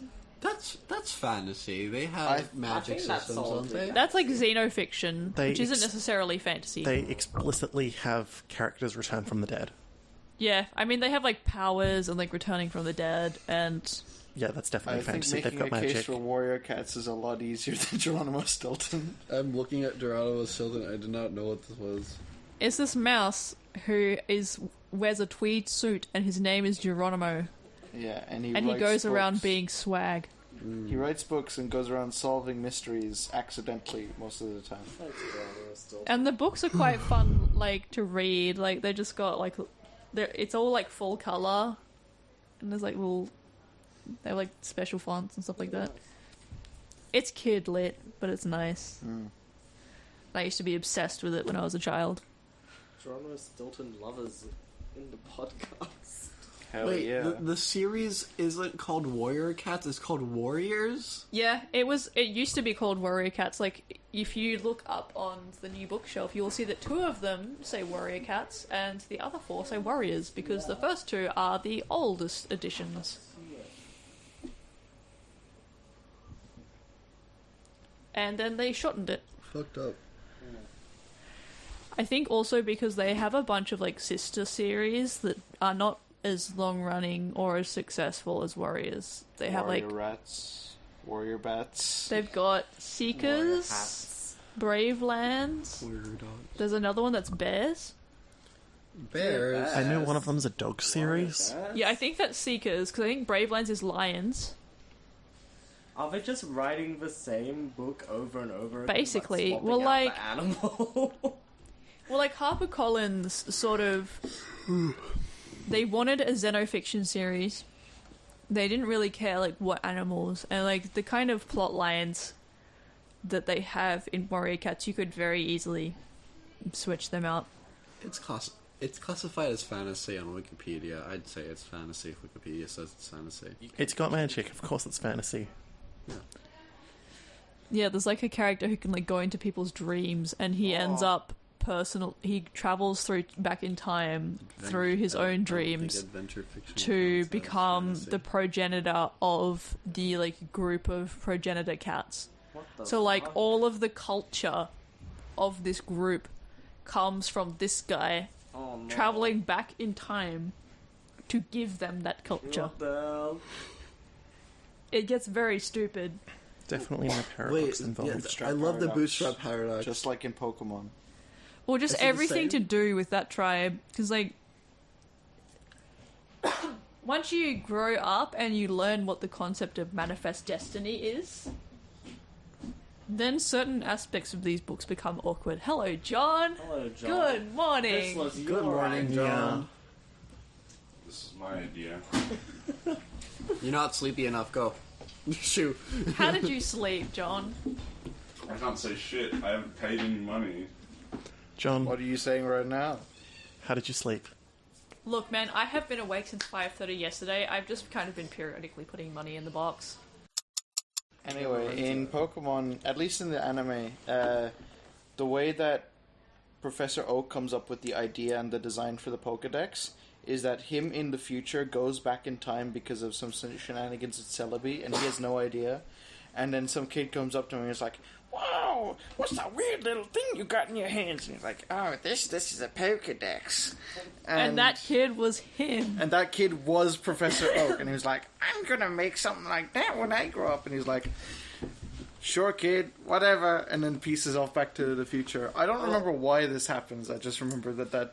I mean, why does anything happen with Professor Oak? He just kind of does shit. That's true. Why are all the professors, up until like the very latest ones, named after trees? Why not? It was a naming convention. Because they're nature professors. Because Pokemon are animal. That's it. So true. I never considered that. I mean, not all Pokemon are animal. Some are plant. Some are some are smartphone keys. now. Rotom used to be a legendary, is now just your fucking phone. They It was never a Oh, yeah, they legendary. did. It was just like a special, unique Pokemon that you could only really get one way. Yeah. Used to be special, now everyone has one. Just There's a. Like, Put your Rotom in a washing machine instead, you'll be able to, like, win. I completely Like forgot the about fucking whack washing type machine. there was only one way you could get it, and you could only get one of it. He uses his special but ability. you could still breed it. I don't know. Yeah. I'm pretty sure. Egg groups are so fucked up. Whereas legendaries you can I never hate the breed. different. Yes. I hate the different classifications between like mythical, legendary, pseudo legendary, It's from the like card game. rare, and all that. I'm here, back after having a nice, well rested, probably like 4 hours sleep because Okay, you're still eligible. Only just. I had a bit of trouble getting to sleep. My mind was racing too much. I reckon it was the PewDiePie G Fuel Cursed. that I drank. It just gave me too much gamer energy, and my brain was too busy thinking about the various skills, items, and quests I needed to do and use, rather than how I needed to go to sleep. Damn. Well, it was PewDiePie G Fuel, so like probably like Scream because I'm playing a horror game or something. I'm gonna crack open cold one, and by cold one I mean a vanilla latte. Should I grab it? No, this one's from Uni Games. IGA I is mean my probably not breakfast. open for another hour or two. Yeah, we do have a fourth microphone, it's just that the fourth microphone stand is apparently bad. It's not impossible to use, but it's just kind of bad. Lost coffee. I bought I mean, we got 3 people over there who can just pass the mic between them. Yeah. but it was genuinely really good. And So Gary asked the question before of what was even the question that I answered? What quest did I have to complete? Yeah. I'd also like to say you have bad opinions about coffee, so I'm not respecting your decision about you had UCC coffee. it's good. I reckon Boss Coffee review. Suntory Boss Coffee Ice Latte. Oh, I bought an iced latte when I wanted a vanilla latte. God fucking damn. What's wrong with an ice latte? I didn't, because it's not vanilla. And it's not like. I don't like coffee by itself. I need a bit of vanilla and a little bit of chocolate. Hello? Okay, we've added the secret fourth mic. Boss Ice Latte. I was going to reveal it as bad, but now that I know it's an iced latte, not a vanilla latte, it's better than I expected. I like the ice latte. It's alright. I much prefer the vanilla latte, though. Cringe. I Fuck don't really you. think any of the Bad boss tasting coffee. ones are that great, to be honest. I'm not a big fan of the percolated, whatever the like Japanese style of coffee is. Flash brewed. In terms of like canned coffee, that's probably my favorite one. But it's not like it's not my favorite way to drink coffee. That's true. There's a couple. It's very watery. Yeah. True. Even like the latte flavors, like the iced long black is probably my favorite, just because it's like, I don't have to try and deal with the fact that it's supposed to be milky because it's not. That is my favorite one as well. Cormac, master of... God, this is going to be hell to edit. Look, Damn. man, this is what happens when you get some idiot who's only done it once, trying to do it at 5 a.m. on no sleep. This reminds... Oh, wait. No Sleep, good song by Twin Atlantic, by the way. So John, what's like the main idea with this podcast? Are you just gonna like edit it, stitch whatever you can together, and then just Literally, it's just gonna be... it? It's gonna be like a funny moments compilation. Are you gonna have like It's the gonna be a secret? funny... Hey, guys, I'm here with the director of the podcast, John Jarman here. Holy shit! Hi, guys. I didn't know I'm talking to the director. Yeah, I'm the director. I'm the director to this podcast. I've been behind the scenes the whole time, and now it's my post-game interview. What does that make me? Huh? What does that make me? Lead You're actor. You're the producer. Yay! I get a lead. Oh, credit. guess who? It's lead actor, and this is, of course, a comedy podcast, making you the head clown. Guess who Yep. re-entered the room? It's your favorite Unisfa James.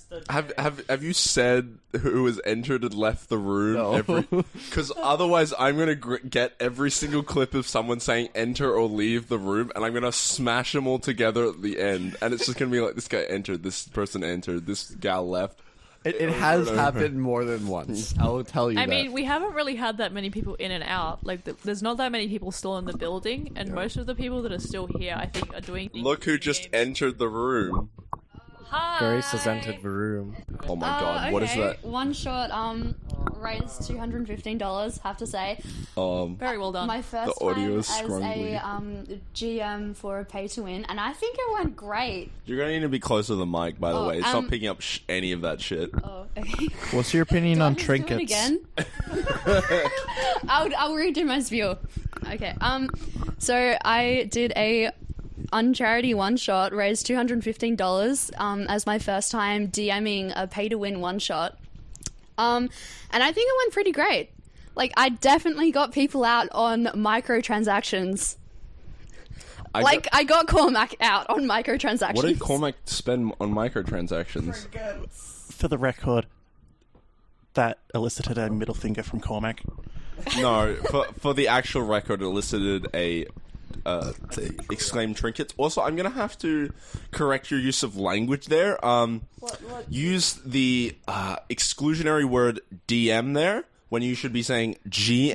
No, I already said at the beginning, no Wizards of the Coast OGM discourse. It's not OGM discourse. It's merely discourse about the use of terminology Wait, sorry, within like- the tabletop RPG space. Okay, DM, GM, I'm not really sure what one I meant to use. You use GM because DM is too exclusionary. Please to continue. To Dungeons and The Dragons. system was Dungeons and Dragons, though, Yes, so It was, but like I still feel like I knew it was Dungeons and Dragons. Can we by talk the more way. about the trinkets, please? What's everyone's favorite trinket? This is why I Okay. said no. So my one shot was Greek underworld. You're dead, and you arrive in the underworld with basically nothing, and you need to buy your weapons and supplies, and your levels as well. And then you kind of like go through the underworld to get to Hades' palace, and there's encounters, and people can pay to add money. Like Finn paid $40 to add a Neiman lion. This feels like the end of Percy Jackson Book 1. Yeah, and that Neiman lion, for the record, nearly killed Gary and Azrael, who then changed into Chris, because they were doing the same character. Because Azrael had to leave. Time is 7:25, and we're talking about trinkets. And I had That's trinkets good, that's good. that people could buy. I had 20 trinkets, and you guys really wanted trinkets. Look, we went to the store, and it's like $6 for like a puppy surprise, $8 for like a pomegranate, $1 for a trinket. Yeah. You're telling me I'm not gonna go for like 5 trinkets? Well, they False were economy. useless. They were useless trinkets. But my favorite one is Jarkus got a trinket of Helm of Encouragement, but it encouraged useless things like, "Hey, you're gonna get it next time. Good job." Instead of What do you giving mean? That's advice. Not useless. That's not useless. That's like sometimes you need like someone to like Yeah, but be if you're already optimistic and- dead, I feel Yeah, the like time it didn't has give you passed. advice. It just gave encouragement. Okay, it wasn't like you're dead. That's being revived. And we Even had as we speak a of lot death, of trees planted, which took like 48 hours to actually flower. So you don't know what the beans are. Yeah, magic beans. Are you going to include trinkets in your further one-shots? Yes, I love rolling a dice to see what you get. I love trinkets. I mean, it seems like the easiest way to monetize a one shot is just put in like just some tantalizing useless shit. Yeah, like I literally straight up told you guys, hey, like I've got these items for sale that is gonna make your life easier. And then I have this. And they're like $5, $7, $10. But no, you guys went, I'm not doing that. I'm going straight to combat and I'm re-rolling all of my combat stuff. And I'm like, okay, you could have paid less with these items, but sure. I That's how reckon. they get What's you. everyone's favorite IRL trinket? IRL trinket? Yeah. I have an automaton. What? Oh, like the little like note thing that you can squeeze and it's like, meh. Yeah, that's a pretty good trinket. That's a good trinket. Arguably, it's a musical instrument, but realistically, it's a trinket. I feel like because once no a one knows how musical to play it. instrument gets small enough, it becomes a trinket. Like a harmonica is a trinket. I have a little like pewter wizard statue and he's holding an orb and it kind of looks like a disco ball and he looks like horrified. So he's been like imprisoned in stone. That's for actually what Disco crimes. Elysium is about. Does a Raspberry Pi count as a trinket? No. Okay. A what? Costs way too much money. They used to not cost way too much. Like I feel like the it little could be a ze- fancy trinket. the little like the Raspberry Pi Zeros used to be $5 until inflation and Also too chip shortage. useful. Sorry, Too useful. Too feel like- useful. Oh, Too useful? maybe. Okay, maybe too I useful. feel like I don't know how useful Raspberry Pi actually is. I feel like my Very favorite useful, trinket actually. is, I think it's like a Christmas present when I was in Germany. Someone got me, I think it was like my stepdad's host family, someone got me like this really cool knife. Or it was like a little survival kit thing that had a really cool knife in it, and I love that knife. I should carry it around It's always more. good to have a knife. Yeah. I'm sorry, John, but that sounds like a useful item, which means it's not a trinket. Useful item. But I'm not going to use it on anyone. I just like having it. It's like a CS:GO knife, Look, right? man. I just want to carry it around like for clout and to look faster, I and to got- run faster. I got a trinket at Christmas, and it's literally magic spells. Kind of Yeah. like Harry Potter, and it's like potions, and it's like flowers. You know there are things other that than you can Harry Potter do. that have magic spells. Okay, yeah, that's the first thing that came to mind. And it's a useless trinket. Like, it looks good, but like, am I really gonna make these potions? I No. remember, like when I was like a little kid, we got a thing for Christmas that was sort of basically like that, like make potions and stuff, except it was like one of those like little like make your own lollies kits at home with like the little molds and stuff. Do they still make those types of things? I don't think so. Or they'll be like They probably make your do own somewhere. bugs, like gummy bugs and stuff like that, which are great for like the 5 minutes until you've used up all of the stuff that it comes with. The clarification that it was a gummy bug is Yeah, like was gummies very- and stuff like that. yeah, but you said make your own bug, and I'm like, what? What are they selling you? You have to make your was- own little. Engineering kit. It was mealworms. Yeah. Make sure you're talking into the mic, by the way. Otherwise, it won't pick it up much. Genetic engineering kit.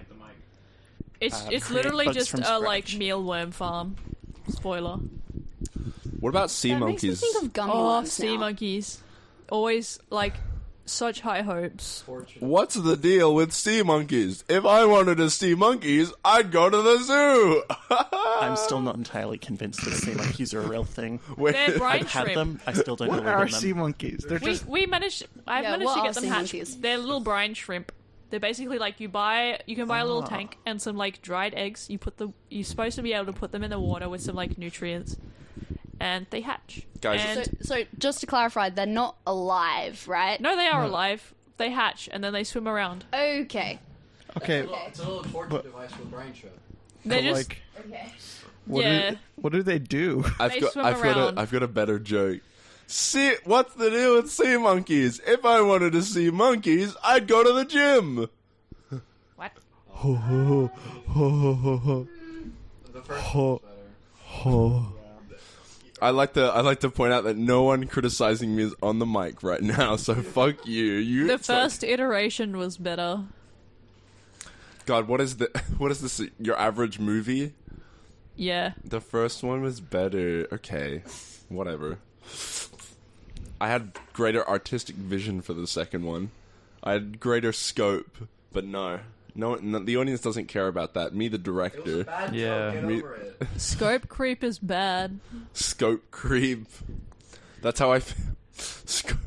Scope creep is bad, like average soldier when sniper rifles were invented.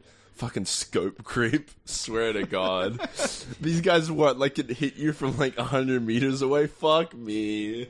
It's like feature creep, but for other things. What's something that's had like really bad feature creep? World of Warcraft, What is Yeah. feature creep? It's where when, they just keep adding more and more stuff. So it's when you have something like a game often where they keep adding, like video game, where they keep adding more and more features, right? The more things to do, more mechanics and whatnot, that eventually it, like, the addition of features take stuff away because now there's so much you have to deal with and think about and there's too many things to do.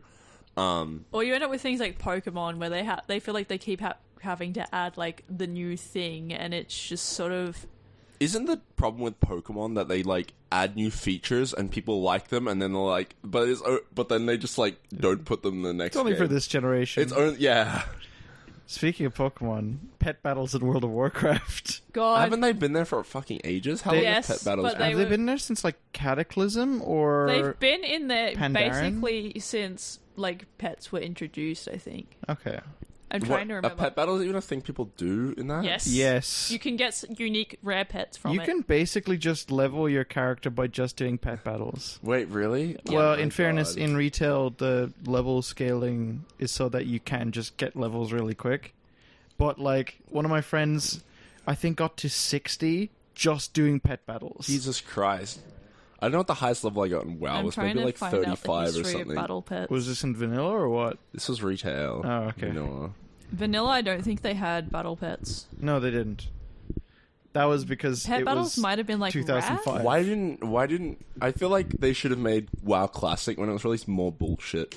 Because I played it and it was like pretty bullshit, and by bullshit I mean like it was like original WoW when it was released had a lot of weird mechanics that like no one would put in these days that just makes the game Having like to go really back hard. to the trainer and buy every rank of your spells. Exactly, but And, like, being there at, was like, some that they level 20. didn't put in WoW Classic, like there was like some day-night shit. I think There wasn't that much that they were missing. I used to play on a Oh, your pet battles were mop. Pandaren. Yeah. Okay.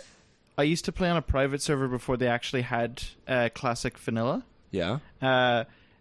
Wow, that one was absolute bullshit. In fairness, the ping I was getting was like 400 at least because it was a Russian server. I mean, that was what my ping was like when I was playing like Classic and Burning Crusade Okay, fair enough. in rural WA. Like 600 was the minimum. Yeah, okay. Which, looking back, you sort of like, I can't believe that I used to be able to put up with that. Like, if I got 600 ping while I was playing a game now, I would be so angry. I think for WoW and especially Classic, it's fine, but I'm not sure it's fine for Classic, whatever they call the like reborn version, or just Yeah, Classic. I suppose because it was a little like, I know when they released Classic, like the new version, a lot of people were like, why is this raid content so easy? And it's like, one, because you have good internet, and two, because you're actually coordinated. Yeah, and you like have the experience from it. Yeah, like Molten Core was not built for like people with good stuff. Also, probably not built for weak auras. Weak auras just took fucking raid mechanics and just went Pretty much. over its knee. I'm thinking about like the ping thing, and I'm my glory days of playing on Minecraft servers, but they're like US Minecraft servers, and I'm also playing on like a 2005 laptop by a company that doesn't exist anymore, and it's like, how was I playing a game on like 300 ping at 30 FPS? Like, I was not even playing anything at that point. You're I was just like happy you were in watching a Minecraft. slideshow. Well, how old Just- were you in 2005? No, this wasn't in 2005. This is probably like 2010, 2012. How old were you in 2010? In 2012, I was like 10. Exactly. You're like too young to give a shit, really. Yeah, I spent a lot of... I think that's why I ended up spending a lot of time on Minecraft forums. Yeah. I was really into forums for a bit because, like, I didn't have anything that could, like, play the games, but I did get really excited and enjoy the thing. So, like, the main ones I can think about is there was a Minecraft server called Mineplex. It was a really big Minecraft server.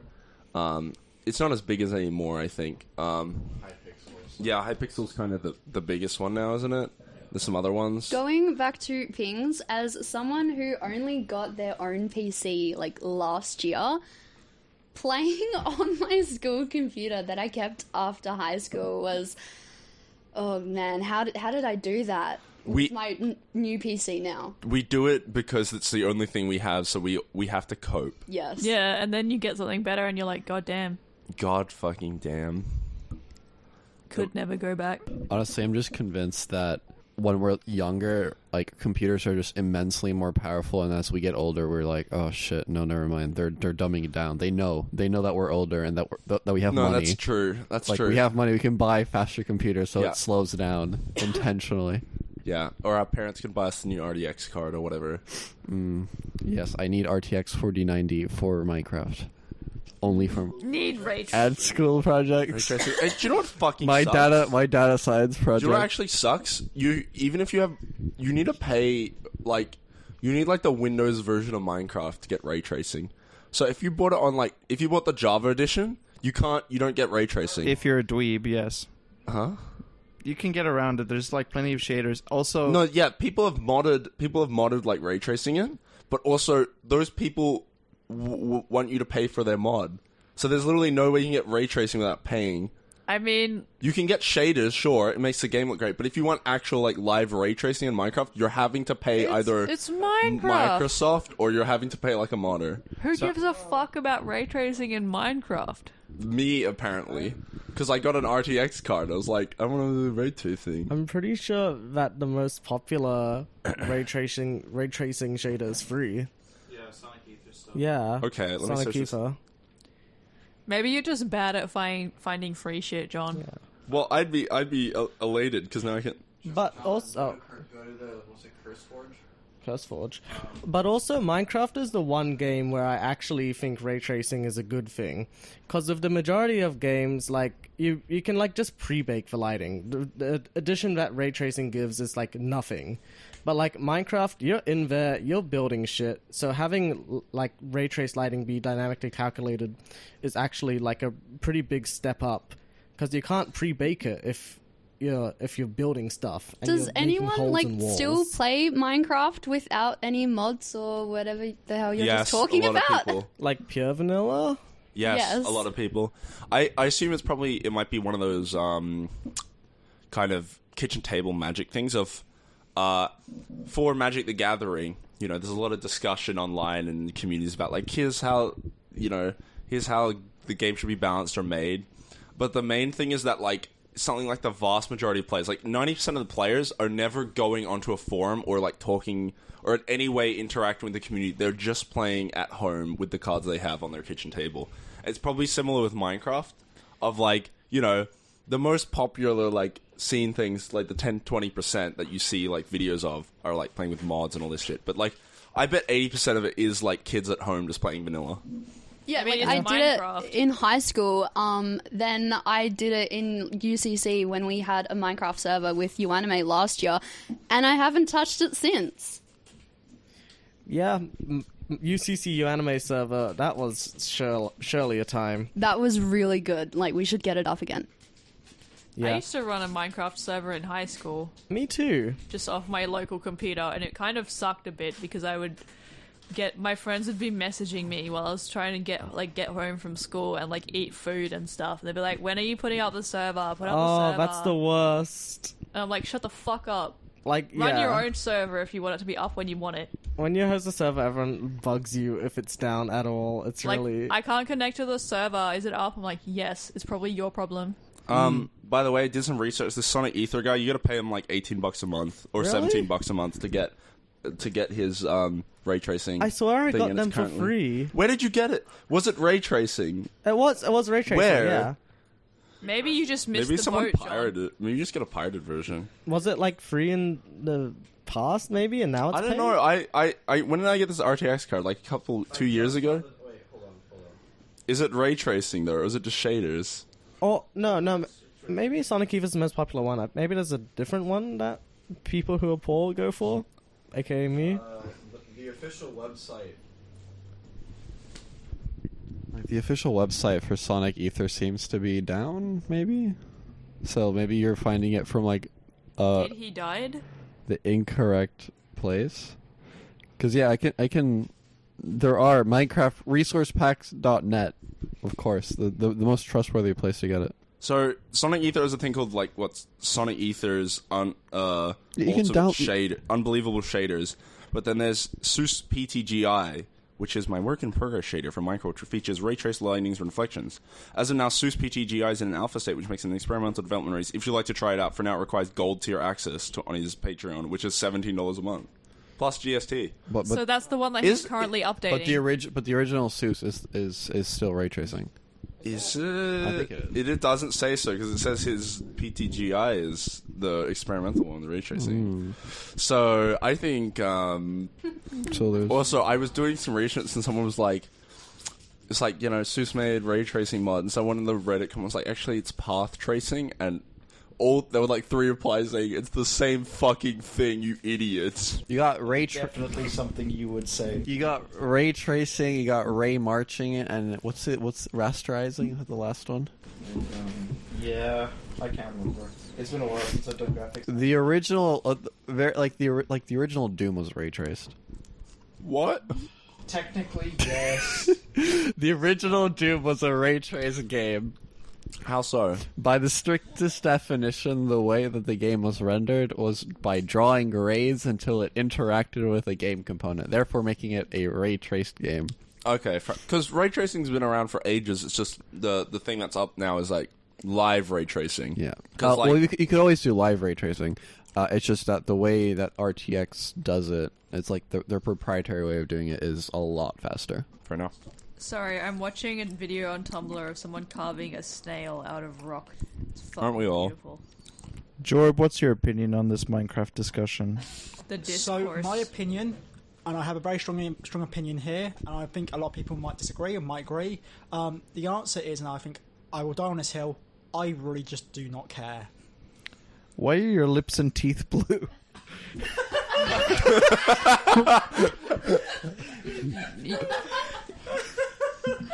Average British moment. Yo, okay. I've got an idea of something we can do. James is crying next to me.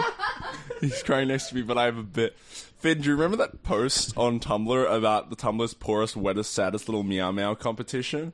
Which one? Which is Vriska and Harry talk. Oh, yeah. Do you want to voice act that with me? Who am I? I don't know. I can be Vriska if you can do a good Harry voice. I don't know what Harry would sound like. I mean, in my head, he just sounds like me, because when I play the game, I just talk out loud whenever I say any of his dialogue options. I do not think he sounds like that. Okay, do you want to do the Harry voice? I will not. Okay. Do I have to do it all myself? Yes. Let me get Okay. the post up, man. Unfortunately, like, I Can you can't... do like a Kim voice? Can I do a Kim? A little bit. Oh, that's good. Yeah, okay. You can be the Kim. I can do everything else. I just can't... I'm not a 50-year-old man. I'm sorry.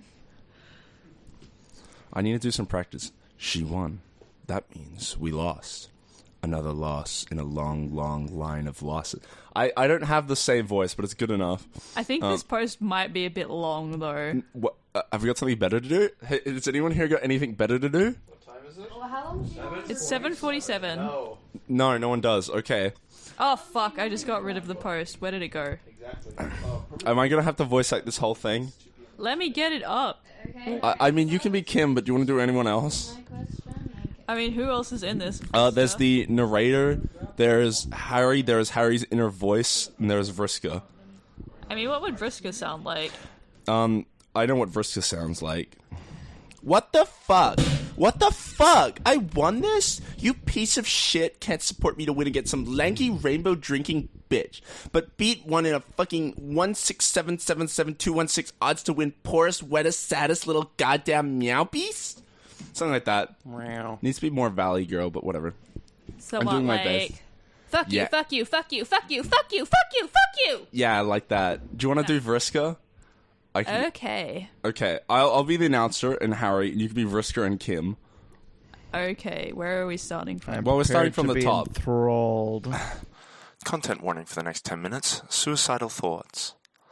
Welcome back to Tumblr's poorest, wettest, saddest little meow meow. This is a post by Jake the Sequel. This is a very long post. On Tumblr.com. Strap in, ladies and gentlemen. Welcome back to Tumblr's poorest, wettest, saddest little meow meow competition. Before we announce the final verdict, let's see how our lovely contestants are doing backstage. Vriska Circuit, hailing from welcoming Homestuck, is in the blue corner. She's a troll, a telepath, and a thief. She has also attained godhood, and I'm informed she did nothing wrong. Just off the heels of a dramatic loss in the recent Tumblr Woman election, she deeply resents being trapped in this narrative device. Her attire today is plain by Earth standards, but well put together by Alternian ones. Nevertheless, she has been known to dress up on occasion, particularly in the colors of her ancestor, the Marquis Spinneret Mindfang. She's extraordinarily determined and extremely manipulative. She will do anything she can to make herself into the hero her story needs. Consequences be damned. Her actions have made her the source of eternal vitriolic discourse. Some believe her entirely justified. Some believe her a heartless villain. And others believe everything in between. Everyone steadfast and passionate about their specific stance. Lover or hater, Vriska! Harry Dubois, also known as Harry, sometimes referring to himself as Raphael Ambrosius Cousteau, or the reincarnation of Kraz Mazov, is here representing scenic Disco Elysium. He's a detective, an alcoholic, a recent amnesiac, and a waste of energy. Having just recently recovered from an attempt at drinking himself to death, we thought inviting him to compete might raise his spirits some. Unfortunately, he does not seem to be totally aware of his surroundings, as he has already tried to touch himself twice on air. His garish and mismatched clothes are stained with seemingly every substance a human body can produce. His face is locked in an expression that can only induce disgust and discomfort in those who view it. The few memories he can draw from his fractured mind paint him as a violent, selfish, cruel, and pitiful.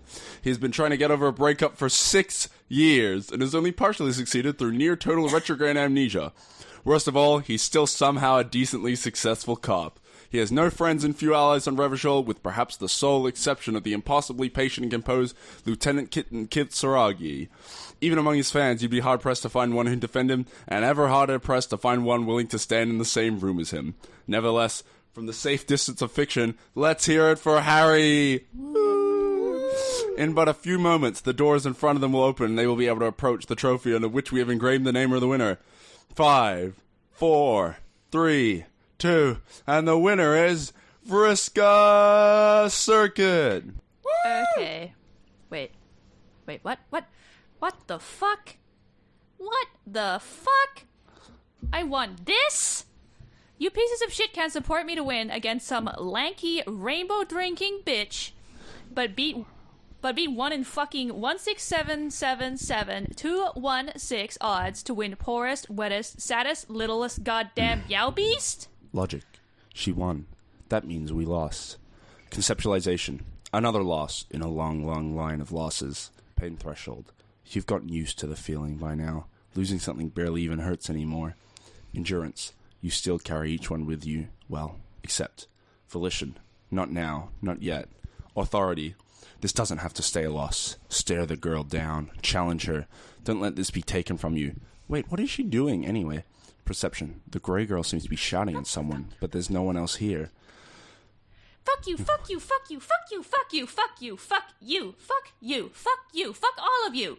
Inland Empire. The unseen audience. The string pullers of fate. The sadistic writer terrorizing their creation. The storybook itself. The confines it sets. She has seen the death of the author, and needs more. Empathy. What's got her so upset? Is there something wrong with you? Excuse me? I'm not taking that from a walking dumpster, asshole. Suggestion. There's still time to fix this. Say something nice, quickly. I mean, you just seem upset. I thought you'd be celebrating your wing, and it's a big accomplishment, right? Are you kidding? Drama. Are we, sire? Should we be, perhaps? You thought I'd be celebrating this. A vote for the most pitiable, pathetic person in paradox space. I'm not so desperate to fill my pity quadrant that I need to resort to crowdfunding. That's like the lowest form of begging. Electrochemistry. You are that desperate. Don't think we're above begging for it, piggy. Conceptualization. Oh, this was not a contest one wants to win. Maybe our loss was for the best. And I won! With this kind of competition, how did I get all the votes? All of them! Reaction speed. This kind of competition. She's talking about you. Say something.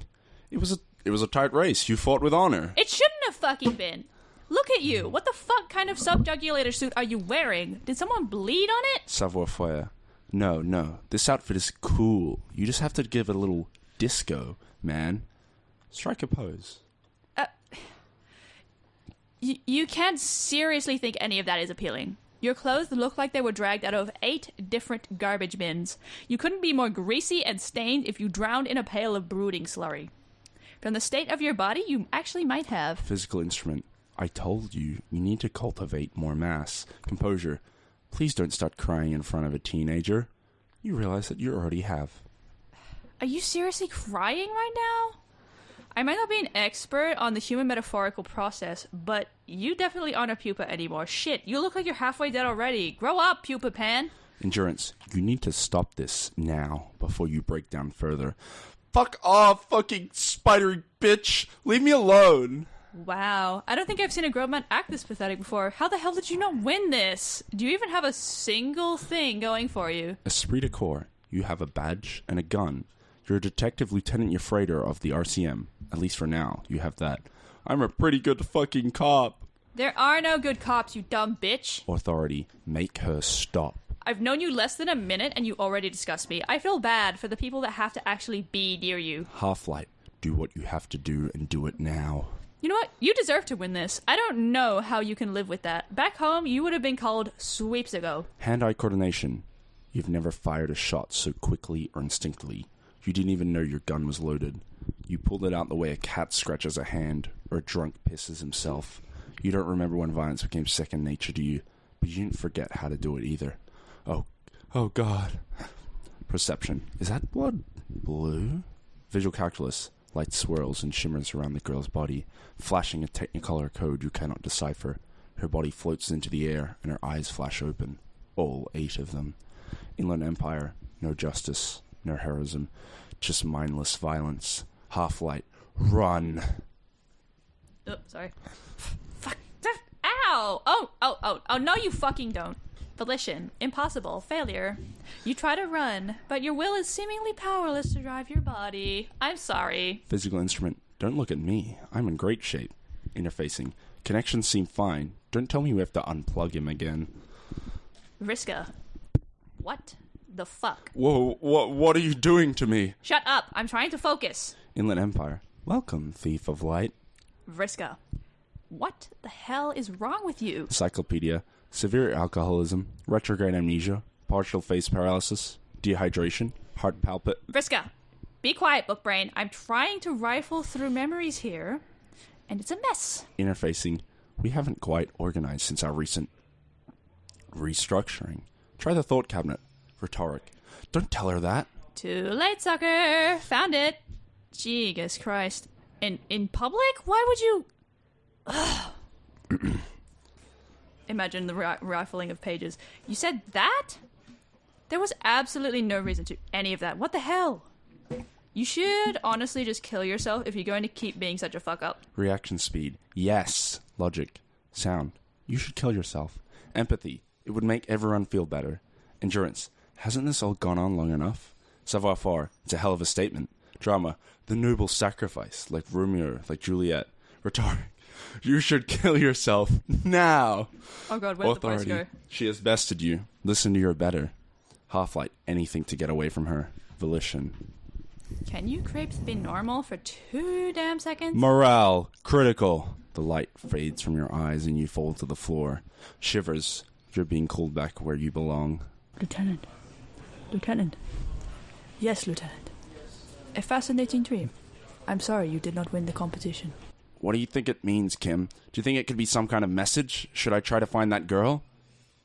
That girl? Yeah, Vriska. No, Lieutenant. I do not think you should go looking for Vriska Circuit from Homestuck. Perhaps try looking for the killer in our murder case. God, I love that. I love that post so much. Good job. Good job. It is 8 o'clock, and we just did We that. are posting about Homestuck. Your Kim voice was so good. That was so good. Great job. Okay, actual question. How long do these normally go for? What do you mean? Overheard in Unisfa goes for an hour and a half, but this is not Over and a Overheard. half to 2 hours. It's often closer to 2. Like, do you This talk and then edit, or just like post it without editing? I edit. I'm going to edit this one. Usually I try and not edit them much because goddamn that's a lot to do every week, but this one I'm going to like edit a lot. This one will need a lot of editing. Not gonna lie. Like, Overheard in the Unisfa is a bit more organized. This is a bunch of sleep-deprived idiots. This is, as I said before, as the director, this is it's going to be like a funny Family Guy funny moments kind of compilation kind of thing. Who giggled there? Hey, welcome back to fucking. The time Welcome is. back to what Caramel Girls 2. Welcome back to hell. The unChariCast. We were talking about Logan Paul. On one hand, And zombie apocalypse. and zombie apocalypses, very similar. Guys, if you could survive a zombie apocalypse, but could you survive a Logan Paul meetup in a Woolies car park? I wouldn't survive either. The time is 8:10, and we're talking That's about the real question. Logan Paul. So, for a zombie apocalypse, I give myself 50-50 odds. For Logan Where are you Paul, getting these odds from? You're just 0%. I'm dead. There's a place called an ass. Like, Logan Paul's just one person. Like, I would be caught up in confusion and trampled, and that's how I would die from both of them. Yeah, I think James had a good point there, where Logan Paul is just a little guy. He is a little meow meow. Paul Logan Paul is... Do you think Logan Paul would win YouTube's poorest little meow meow competition? I mean, he literally filmed himself in a forest. I mean, haven't we all done that every now and then? Maybe not. No. That forest, No. though. John, is there something Do like you guys you'd like just to hate admit? forests? Yes, and I play green. Like, I've only done it for school assignments. Recorded yourself in the forest. Yeah, like, I've really recorded myself in a forest for school assignments. What so- school assignments have you been doing? It was like a film assignment. Josh, as you're gonna talk into the mic. I can't be captured. He can't be captured. Off the hook. Josh says he can't be captured. I think he'll He's survive like the zombie apocalypse then. on one part of me, the part that loves shitty meme drinks like G Fuel PewDiePie, wants to go and buy Prime just for the meme, and the other part of me doesn't want to financially support Logan Paul in any way because he seems just like a bit of a dickhead. Was it Logan Paul, the guy who filmed just a dead body? Yeah, it was. Yeah. He is a bit of a dickhead. It doesn't seem, but he just is. And he also, not just once, but twice tried to do a crypto scam. Failed both times and got scammed himself. In that case, that's just a skill issue. Oh yeah, massively. Evil. Finn has returned to the room. We are doubling up on mics everywhere. I was lurking uni games. Thomas is running a one-shot, and Chris is a talking horse, and they're all very southern-like. Wait, isn't it something about a chicken? Like, they need an eggs? My understanding is there's a very large chicken. I don't know where it factors into Are the you sure equation. it is not a turkey? I don't know. We don't know. We will get back to you on that one, You- Bob. You would have to submit your inquiries to Thomas. I will submit inquiry. I'll get back to you on the chicken versus turkey investigation. All I know is Chris is playing a talking horse who is also southern. Did you see the if Benoit Blanc was in Locked Tomb tweets? Yes. Those were so funny, but I don't know if anyone will get there. Is anyone out here? Can you say his name again real quick? Benoit Blanc. It's Benoit Blanc. Yeah, Benny. I Is have no idea anyone? what Is you're anyone talking here? If anyone here has watched Knives Out and also read Gideon the Ninth, I really recommend those tweets. They're very funny. Captain Dataros. I'm sorry for having created this. You turned my southern voice on, and it can't go back. Are we just all trying It's accents like now? Or life. is it just John? You can't go back. John Southern Voice, what's your opinion on... never mind, I should not say that. I reckon Nevermind was a really great album back in the day. Big Nirvana fan. R.I.P. Kurt Cobain. Josh says he died doing what he loved. Stop putting words in my mouth. Josh is afraid of Josh, the I'll mic. stop putting words in your mouth when you stop putting your words into the mic. Josh is sitting next to me, and Josh did say that. Yeah. So what's the current layout? We have James with the headset on the right side of the big brown couch. Josh in the middle drinking yellow piss-colored Powerade. Cormac on the left of the brown couch. Gary's in the blue corner next to Lorenzo. Chilling And it then up. Finn and I are on the other brown couch. And then on the other side of the room is Freyja and Grace on the other blue couch. There's various things strewn about the room, such as fly spray, my empty coffee can, a bunch of books that no one's read, paper. There's my my 3/4 eaten piece of peanut butter toast. Random segment of air conditioning tube. Yeah. That's Where not did you random. get that toast from? Like, has it been there for, like, I want to say 12 hours? No, it's been here for about Oh, right, 1 'cause hour. you left and I then you went. came I back. left. I woke up. I made some toast. I brushed my teeth. I made some more toast, and then I left. Okay, that makes me feel better Oh, about and I got changed from my, Toast. on my PJs. Yeah, I'm less concerned now. Double hot take. Hear me out, right? I'm hearing you. I will not mention it, Okay, cool. but Wizards of the Coast are going through some shit right now. This isn't to do with that. It's related, but it's not to do with that. Companies, right? Get this, such as possibly Wizards of the Coast, as they are a company, Big if true. should be required by law to serve their consumers instead of treating them like cash cows. And now you might think, wow, that's just like a pretty normal take. But if you actually watch this really cool interview with the CEO of Hasbro, which was done live at a business expo somewhere in the US, he talks very interestingly about how consumers don't actually know what they want. Consumers buy things because they enjoy buying things and they get dopamine from buying things. And what those things actually are does not matter. That's basically the thought process behind this entire event. Yes. Also, are you done with the take? Can I comment on the take now? Absolutely. So you're going out and you're like, pretty normal take so far. I'm like, Josh, what do you mean that like by law, that Yes. how do you in any way like put this into writing in a way that like does not create like a bunch of other problems? Oh crap, Lorenzo's got the mic. My question to you is, how? So you want companies to be responsible to consumers? Why? Because the method of production that we currently live in is to maximize profit. What system will we be working under if we're maximizing, I'm assuming, consumer happiness? I feel like you already know the answer to this question. It is Lorenzo. not the system that that is not the system we're talking about. I'm not being led to a specific answer here with this question. No, I'm not being led. You can answer whatever question. You can answer whatever you want.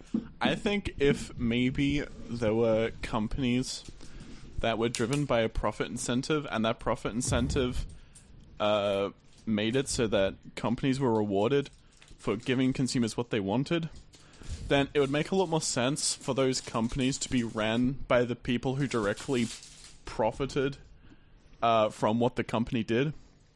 Who are? I guess the workers seizing the means of production could lead to this sort of eventuality. Yeah, I said at the start we're gonna talk about communism, and I delivered on that promise, baby. I think capitalism Took is you long like enough. Capitalism is like the D&D of economic systems, because like it's just like, you know, so widespread and the most popular one. And when people think of economic systems, they always think of this one, and no one's ever really tried other ones. And it's like, well, we already have capitalism. Do we really need to switch the other ones?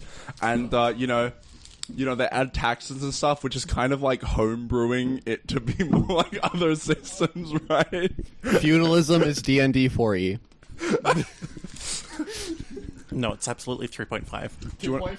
I have an add to this. I will get stick for this. Feudalism wasn't actually that bad. British moment.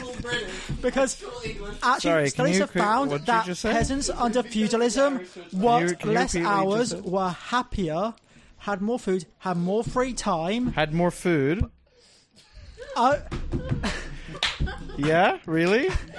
I've not seen Cormac this animated this entire event. He is going bonkers. I never said I was going to speak the truth. I was going to speak. Complete British moments. Look at the fucking So anyway, the rainbow. Irish reunification of I just want to 2024. say, the thing about feudalism is, if you're the king or queen or monarch in any capacity, it's pretty damn good. James never claimed to be James true. is at it with another amazing take. James has never claimed that his takes for them to be real or factual or backed up by evidence. This man is saying things that comes in his head, and goddamn, he is going to stick with them. James, I need to ask you a question.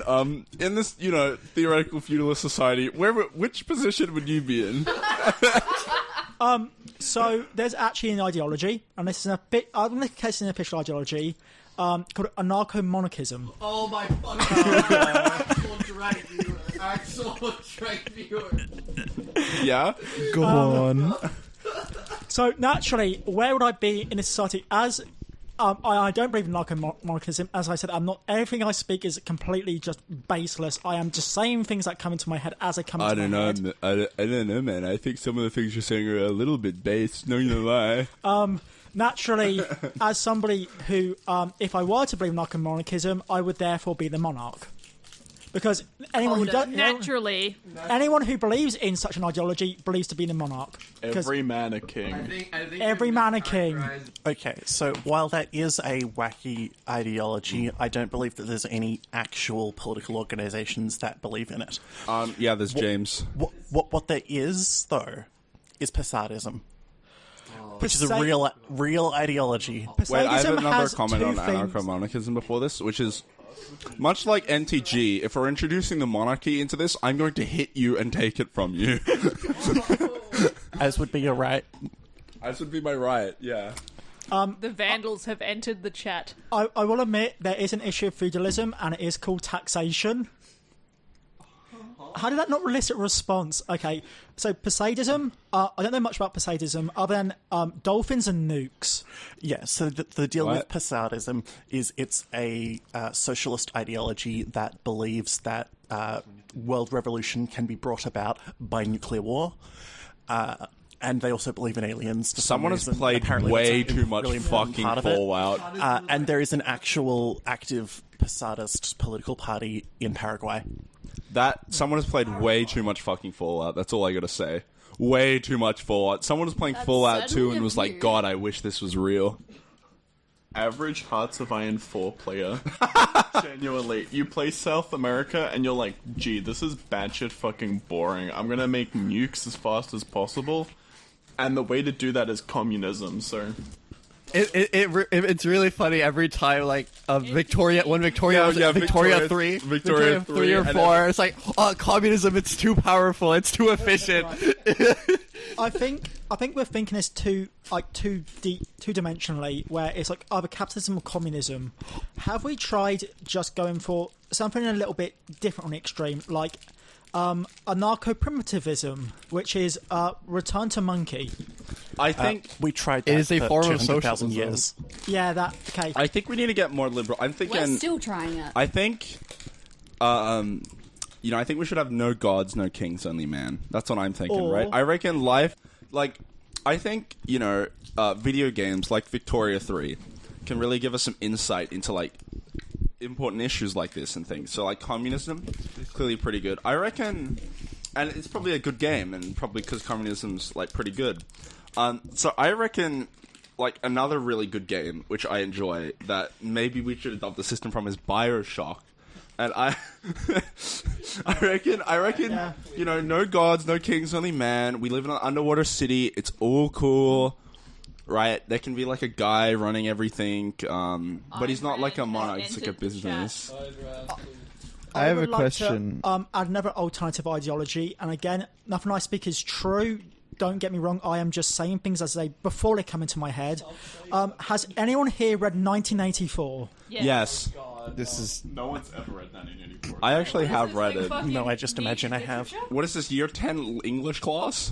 Honestly, I'm surprised people have read that book because I have. Has anyone read 1984? Sweet. What happens in it, please? I don't know. I haven't read it. I saw half the movie. Can somebody tell me what happens? Because I keep quoting it. I don't know. There was a 1984 There was movie. Yeah, that's where the gifts are. That's where the John image Hurt. of Big Brother comes from. It's was- used in the Apple ads. Yeah, it was. I don't like It was that. a. It was a very boring movie. I won't lie. It was. It's kind of a terribly boring book. It's about English socialists, two of the worst people Can in I talk about humanity's 1984 history. for a bit? Fid, can I steal the mic for a bit to talk about 1984? Yeah. Okay. You kind of already have. I'm okay, Literally true. silencing the. I am joking. I do know what 1984 is. 1984, I think knowledge is of it. really because I think it's actually it has some interesting bits in it when you read the book. My favorite is how it ends. 1984 spoilers of how it ends is the entire book. We've followed fucking the guy in it, Dennis. I don't know why Josh and Lorenzo are laughing. Is he so related hard. to Dennis the Menace? By the way, if you don't want he might be 1984 considered as a menace spoilers, to the you've had the 70 society. years. It's too late. Interesting. Spoiler warning to a book that everyone read in year 10. Wait, when did it come out? Came out in 1984, Grace. Something. Okay. I just want to say because I'm hearing that Australians have read this in year No, it was 10. set far in the future. 1984 is definitely not on the English school curriculum, and I am now becoming concerned about that. I wonder why. As a book written by a British person, set in Britain, aka Airstrip 1. I forgot it was called that. Have you considered doing some fucking reading on your own time? I have considered while reading hard, Who has their own time, though? Librarian, my dude. but League of Legends. Fuck me, Dad. That's not even an excuse. There are League of Legends books now. So which one of these political systems will let me be in the Thunderdome? Oh, I can answer that. It's Poseidism, because the Thunderdome comes from a post-apocalyptic nuclear war. So to get to the Thunderdome, we need to have a nuclear war. We're already in Australia, so we've already got that Mad Max 3 down. So we just need to have the war, set up the little Thunderdome, and Y'all, we're sorted. if you entered the Thunderdome, do you think you would leave? No. I would fucking walk in there, die immediately. I mean, Nice. how to be the Thunderdome's easy. Just don't go in. Well, I'm assuming in this scenario we aren't given a choice in the matter. It's getting the Thunderdome. Shinji. Get in the Thunderdome, idiot. Get domed. Thunderously. But the ending of 1984 I find really interesting because the entire time he's been kind of doing this resistance. He's got his little apartment that's hidden. He's got a girlfriend or whatnot. He's doing these little bits of resistance against the state, and then he just gets caught and they torture him until he's completely brainwashed. That's where the 2 + 2 = 5 goes in. Yeah. Kind of like Neon Genesis Evangelion. What? That's where the 2 + 2 plus. I don't think everyone becomes a soup in 1984. That's what you think. That's what they want you to think. That's where it comes from because England is actually a soup. This is what James. I mean, has that's been hiding public from us knowledge this for entire years. Time. He is in fact a crouton who has managed to escape. I was going to call him a carrot slice. Okay, I thought I was saying deranged things.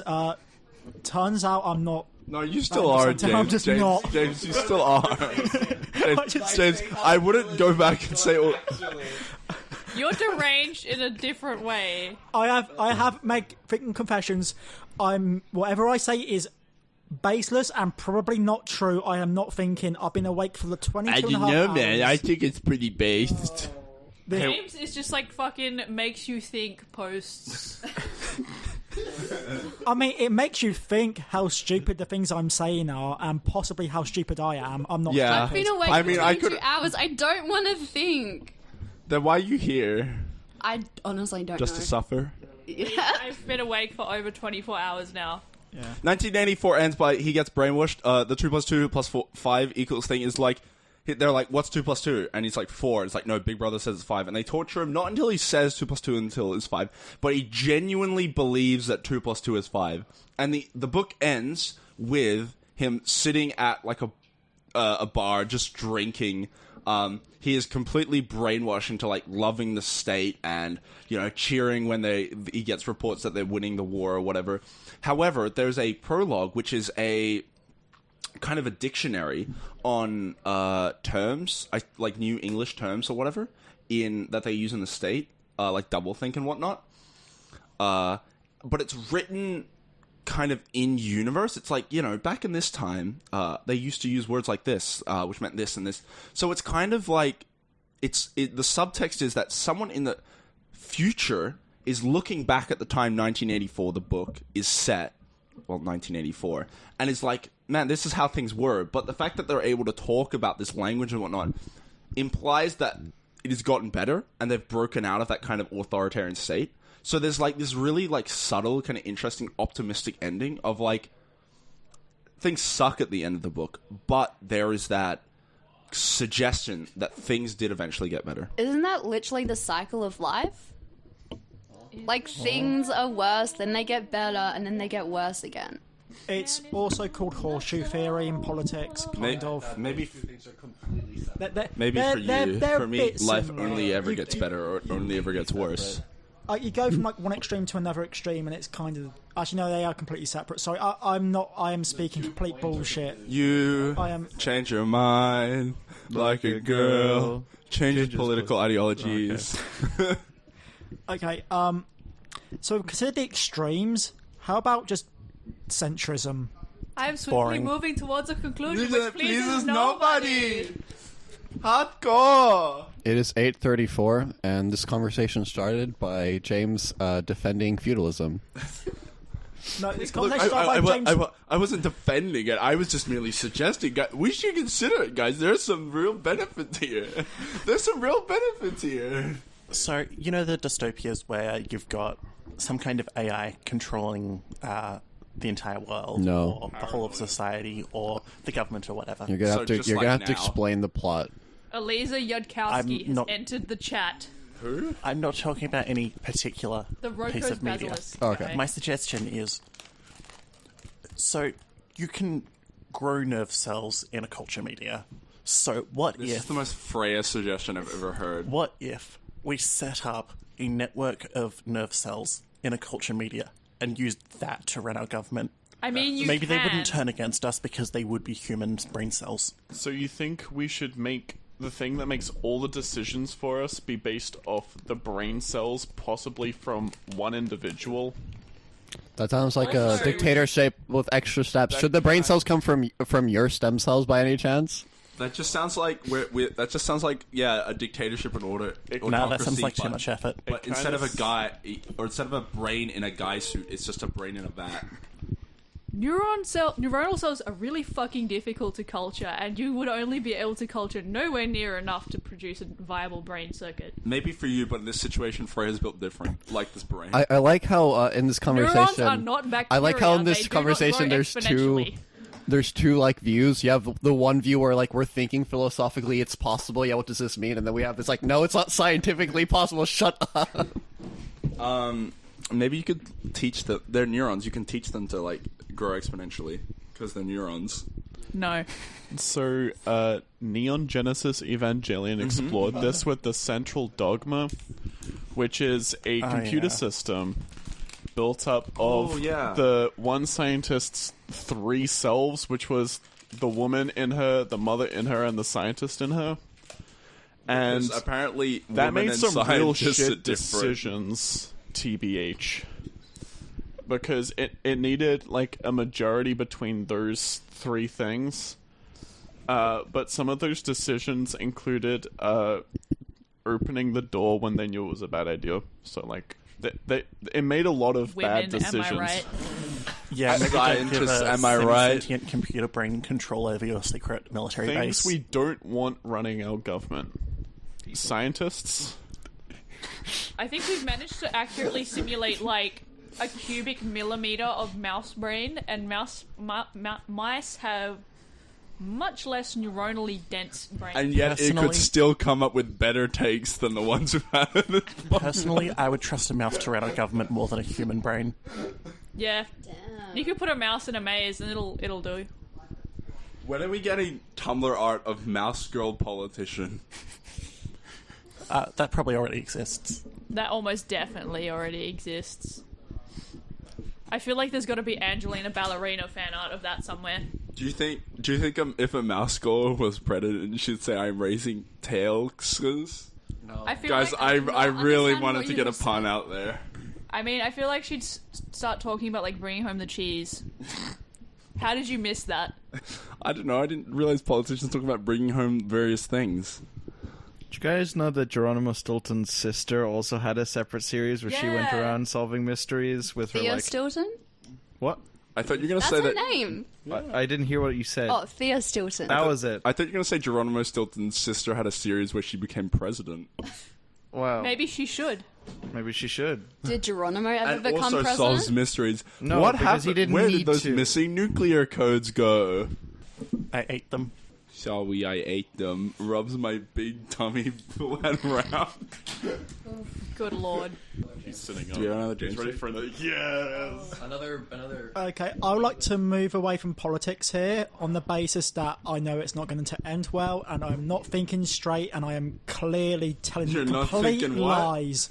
No, I enjoy what you have been saying and, like, trying to understand just why. Just. It could be interesting to hear a different genre of lies, though. I think, True. James, are you about to bring up a topic that's even more contentious and anger-inducing and emotionally charged than politics? I was going to do that, but we already banned it. So What? No, I was going to I was going to question whether you're going to bring up Star Wars. okay, right. Solo's a Thought good we movie. said we wouldn't talk about it. No. You said a lot of things. We lied. Solo's a good movie. John, you're wrong. I'm Okay, sorry. so my argument was that Solo is the worst Star Wars movie because of how forgetful it is. Like, it's just so nothing. Like, it's not particularly good or bad. It is so 5 out of 10 that, like, it's literally just a waste of time to watch because no emotion sprung in me. There was no anger. There was no cringing. There was no, like, fucking the 3 emotions. There was no memeing. There was nothing to, like, look at. There was no spark of anything in me. I came out of that movie feeling like I wasted 2.5 hours. At least when I watched, like, Attack of the Clones, I'm like, man, some of that was shit, and then I can, like, have a discussion, like, a critical discussion about it. But, like, this Fast movie just forward over all of nothing. the Anakin flirting scenes. Okay. For Attack these of the Clones is movies pretty that good. you claim that you feel nothing about, I have heard you talk so much Yeah. about these movies. You know what? I just agree with you for the sake of agreement. Yeah, let's just move on. I'm bored. Let's call it a draw. I've got a way to make this even worse.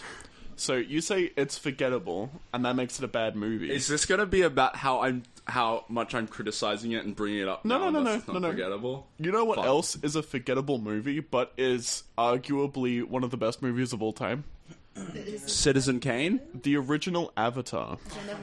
That was not a good movie. It was the highest grossing movie for a very long time. That is It was not arguably makes it a good movie. You're kind of right. It is No. quite forgettable. I can't remember much that happens in that movie, even though I watched it like twice.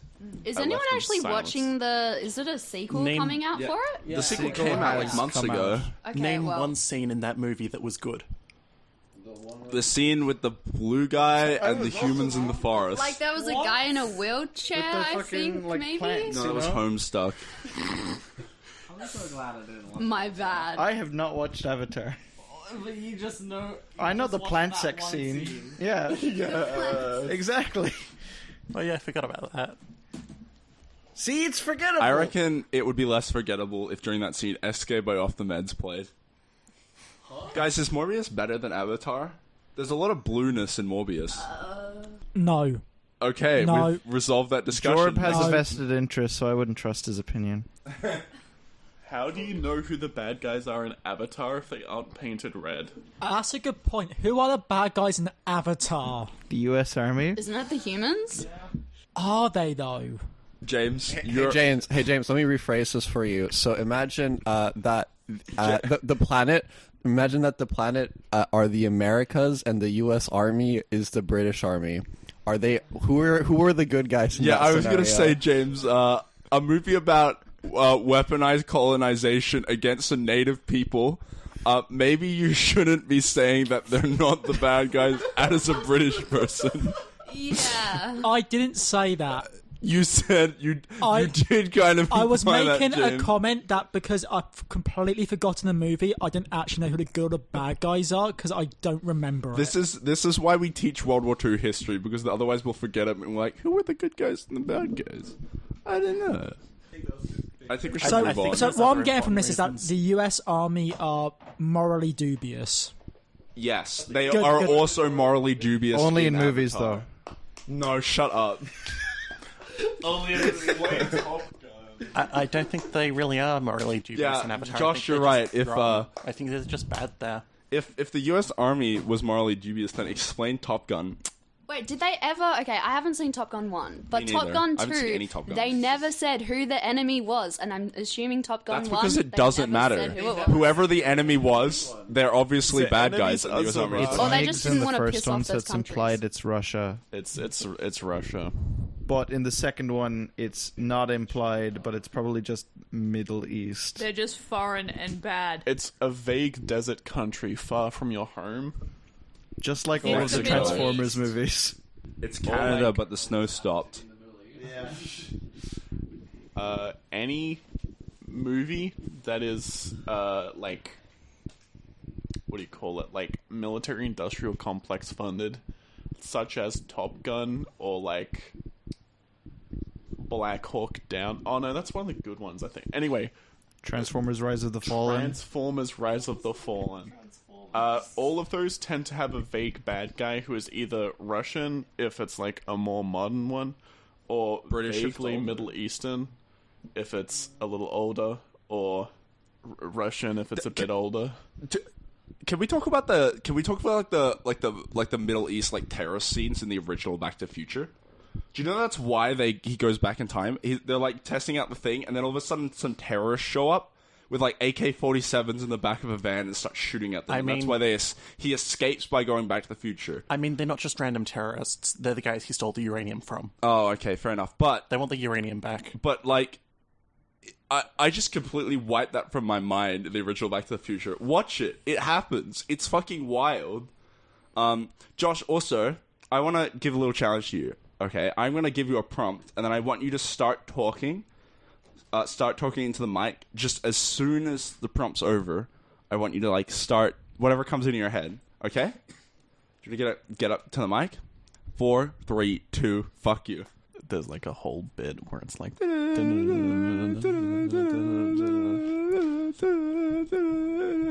It's a bit awkward. Listen up, y'all. This shit is ironic. Strider's beats are best suited to trolls who got phonics. Carcalicious definition makes Terezi loco. It's got tasted by photo. Because I have not chosen to I listen ain't to this doing song. her no favors. Because sees just like comes and flows like sea. Carcalicious. So delicious.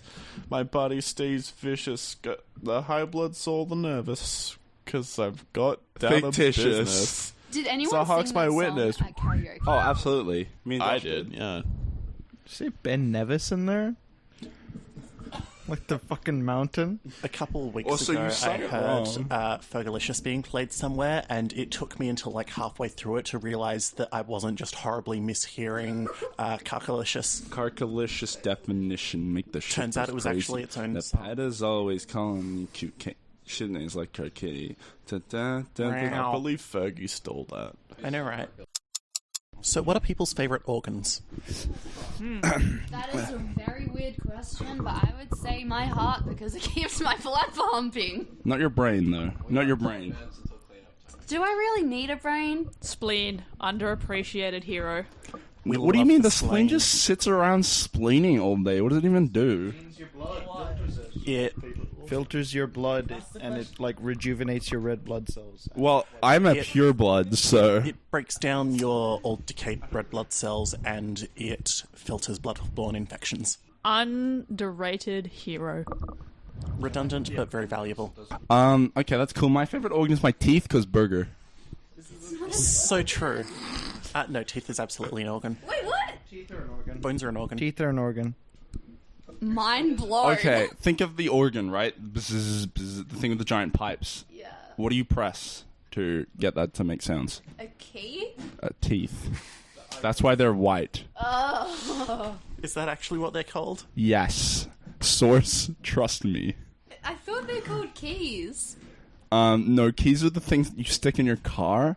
No, the keys are the things that you stick in the compactus and then they get stuck, and then you have to call Lorenzo to bring them out. So I'm going to go with the liver. It just looks really nice when you under pull it out. H&E stain under a microscope. It's just got beautiful pattern. I don't know I don't know if it's living at that point. Call it the dyer. I thought you said you were gonna. I'm here all night, ladies and gentlemen. Nah, it's liver's not bad if you cook it right. Liver and bacon's actually also quite good. The liver's another one of those organs that unsung hero gets things out of your blood. Except this one metabolizes toxins. Cytochrome P450, baby. So you're saying it metabolizes toxins? So if you played League of Legends without a liver, you'd die. Yep. Among other reasons. Among us. You would also die because of like all of the like toxins that your body just kind of produces while doing its thing. Gamer fluid. And then you turn yellow. G fuel. Yeah. Gamer. Specific. Who are we sponsored by? It's called jaundice. Prime Energy. Don't worry about it. If you know, you know. Again, like, why didn't we get Logan? I'm not gonna bring it up. Why didn't we do the meetup in Cam Hall? Two-time Logan Paul. I love Logan Paul. It was 3 times actually. Gary's favorite organ is organ Paul. Organ Paul. It's like, what does organ Paul do? He produces toxins. Films bodies. Directly into your bloodstream. He is the anti-liver. Organ pool, guys. Let's see what we got. Oh, liver. Nice. Cool. Just skin. Kind of basic, but like... Oh my god, we got a heart, and that's a mythic rare. Skin is an underappreciated... I got some hair tokens. How can I be expected to info dump on League of Legends like this? You can't. You got 10 minutes to info. Favorite yodel. Go. Lulu. Hear me out. Which one's Lulu?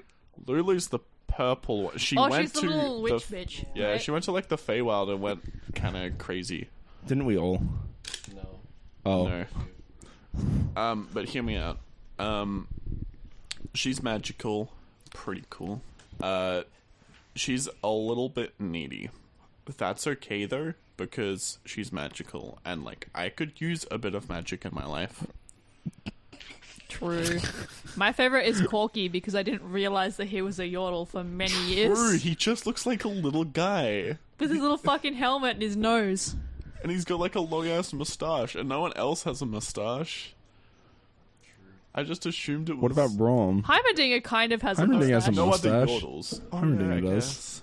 guess. It's not quite as like flowing as Corky's is, but it's there. Why do I...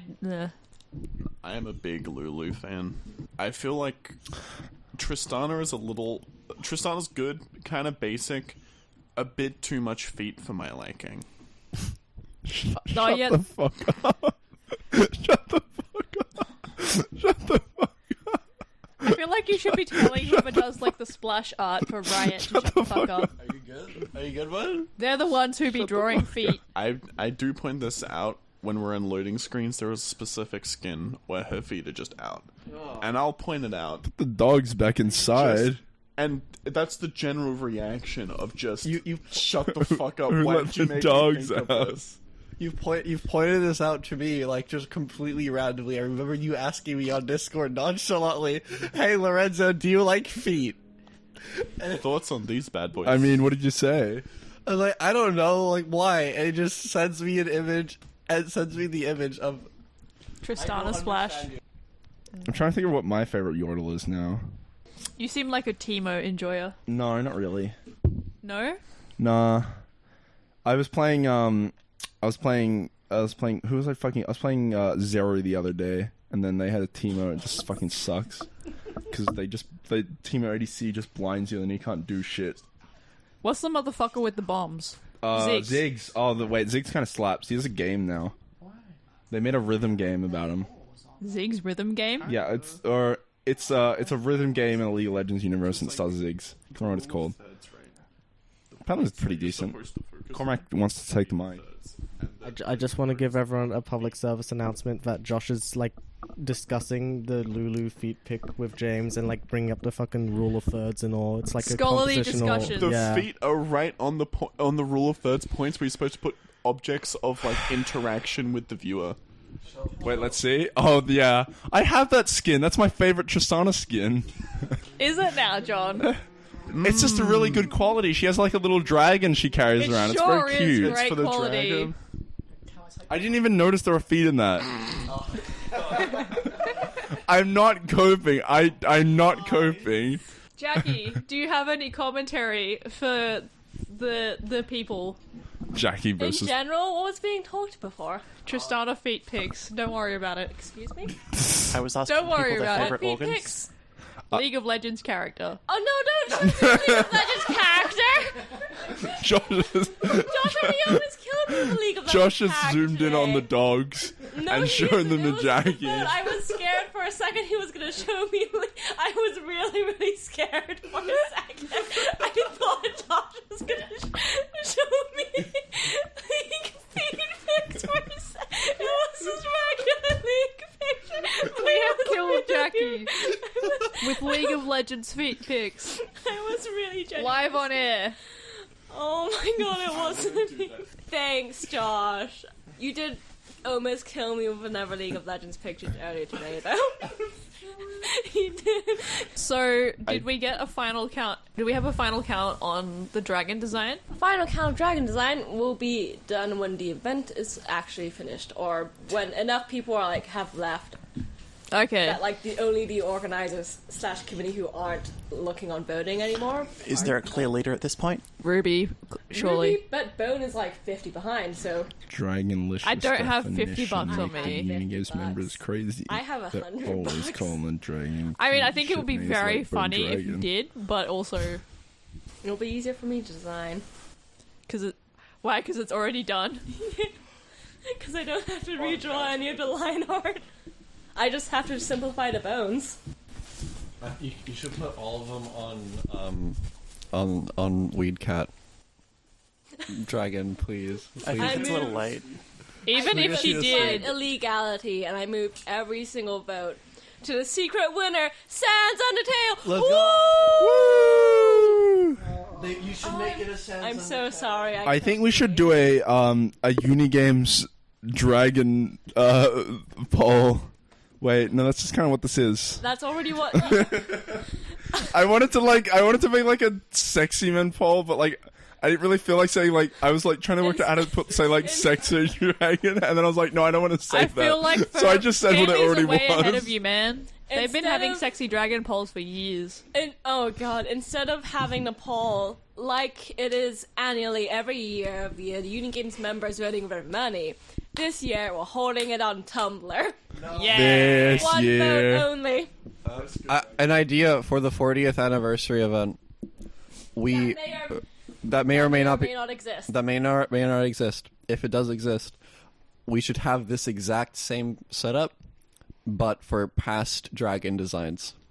So people vote for the best past dragon design. I'll cherry cloud dragon. We should have a easy. ball pit. Yes. I can't believe you hate bisexual people, John. What? 2019 dragon was bi dragon. Yeah, I don't hate bisexual people. I just really like the Altaria Cloud Dragon design. really I feel like these bisexual claims are relatively different. John, you are breaking the waveform. Look at that shit. Oh my god. As a bisexual herself, yeah, I've got to agree with John. Why did you say herself and not myself? Myself. Wait. I've got it. As the person who actually slaved and spent. I thought you said this way. I spent at least a couple hours actually drawing and designing Altaria Cloud Dragon. I don't know, guys. If I said I like the bisexual relatable. one, would you just say, why do you hate me? No, I would ask you why you don't hate Donald. I'm just gonna have to point out that was the most Twitter level argument where he said, "I like this one." It's like, oh, so you hate the other design? Great, ideal. Maybe you should spend less time on Twitter. Given some of the things James has said so far, it is very surprising that is the most Twitter argument we've had. It's true. Nope. I have an answer for all of this. You see, talking about bad movies, Avatar, Solo, talking about dragons, talking about politics, all of this, like Sans Town Hall, Undertale. all this horrible corporation capitalism stuff, socialism, communism, Poseidism, none of... Jackie is changing the bag and has just interrupted everything. Jackie is doing something useful. What are we doing? Finn? We're making a podcast. Your mom. Wait. James, I'm so sorry. I'd like What are to you try. doing for Eunice for community? Bye. I am trying to... Right, let me finish my argument, because this is very important. This is what I'm doing for the community. This is so damn important. So, like, all these terrible movies, Solo, Avatar, capitalism, communism, Poseidon, If all it's of this important, politics... get to the point. My organs, least favorite movie, everything we have capitalism. discussed today, none of this would have happened, absolutely none of this, if we lived under feudalism. I think it still would have. Exactly. Feudalism doesn't preclude the existence of stupid cultural... feudalism stops progress. Consider this, right? We wouldn't have got Andor if we were under feudalism. Ah, that's a good point. Right? Shit. Because even if they did make the Star Wars movies, they would have stopped after the sequels, or at least after, like, the Book of Boba Fett. Like, we wouldn't have got there. They would have stopped beforehand. Like I said, I'm not defending feudalism. I'm just saying this stuff wouldn't have existed if we still had kings. Just saying. We do still have a king. Currently have a king. Oh, God, You we do. have a king! I'm seeing quite a few kings in this room, I'm not going to lie. Look, again, I'm saying things. I am very, very sleep deprived. I am And joking. queens, by the way. Feudalism kind of sucks, not going to lie. Like, the English had a civil war to get rid of the monarchy. And then they still have it. Yeah, because after they got a new person, and like the guy Oliver Cromwell, he was kind of boring. It's we miss parties. The king used to party. Let's bring back the king so we can have parties again. That actually happened. See, this is like the thing about civil wars. They didn't do anything, right? They had a civil war to get rid of the king, but they still have it. U.S. had a civil war to get rid of slavery, but have you seen the minimum wage? It's basically slavery. Like, Have you seen prisons? Yeah, prisons are basically. They are slavery. There's a specific that was exemption in actually the about Constitution. state rights. It wasn't about slavery. US. And they don't get to vote in prisons either. Wars never work out. Speaking of wars, been Eunice is still currently at war with UCC. According to We you. never conceded.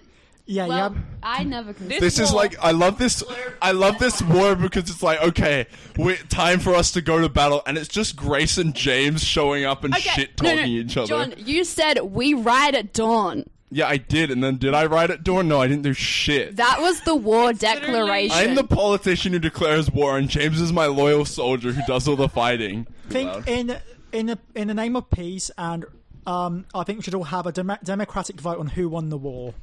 There was no war. It's just you and Grace having an argument. There was a war. You cannot conscript the war club isn't into your over. own personal arguments. Actually, I didn't start the war. I didn't declare the war. I think UCC declared war on UNISFA. I think you cannot conscript the club into your own personal arguments. I agree. I think all of UNISFA agrees that we cannot conscript the club into your own personal arguments. I mean, you did personally. You literally did, John. You were the one who said, I was trying to back out of it, and you said rewrite it, Dawn. And at that point, that was like the declaration of. Frey, can you keep doing cat noises over this monologue?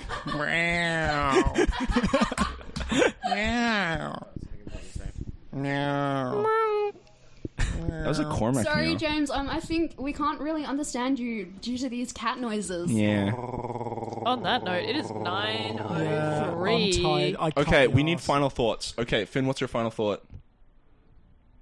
I love final thoughts. Just putting people on the spot. Okay, my final thought is Carcolicious definition make the shippers crazy. Nepez is always squealing at me. Cute ship names like Kitty. This has been stuck in my head for like ever since I brought up that joke. Metal Gear Solid 2 is really underrated, and I think a lot of people hated on it for no particularly good reason. True. I think they should bring back tripping over into Super Smash Brothers. I thought you were just going to say they should bring back tripping over. Like, more people should just trip over.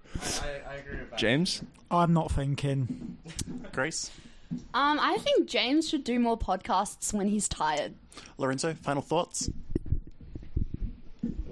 Yeah, we should definitely repeat this, but have a better schedule, maybe. Look, man, I made it at the last fucking minute. So tired. I am so tired, but we stay silly. Yeah. Finn, final thoughts? My final thought is, marry unCharity, you filthy animals. Woo!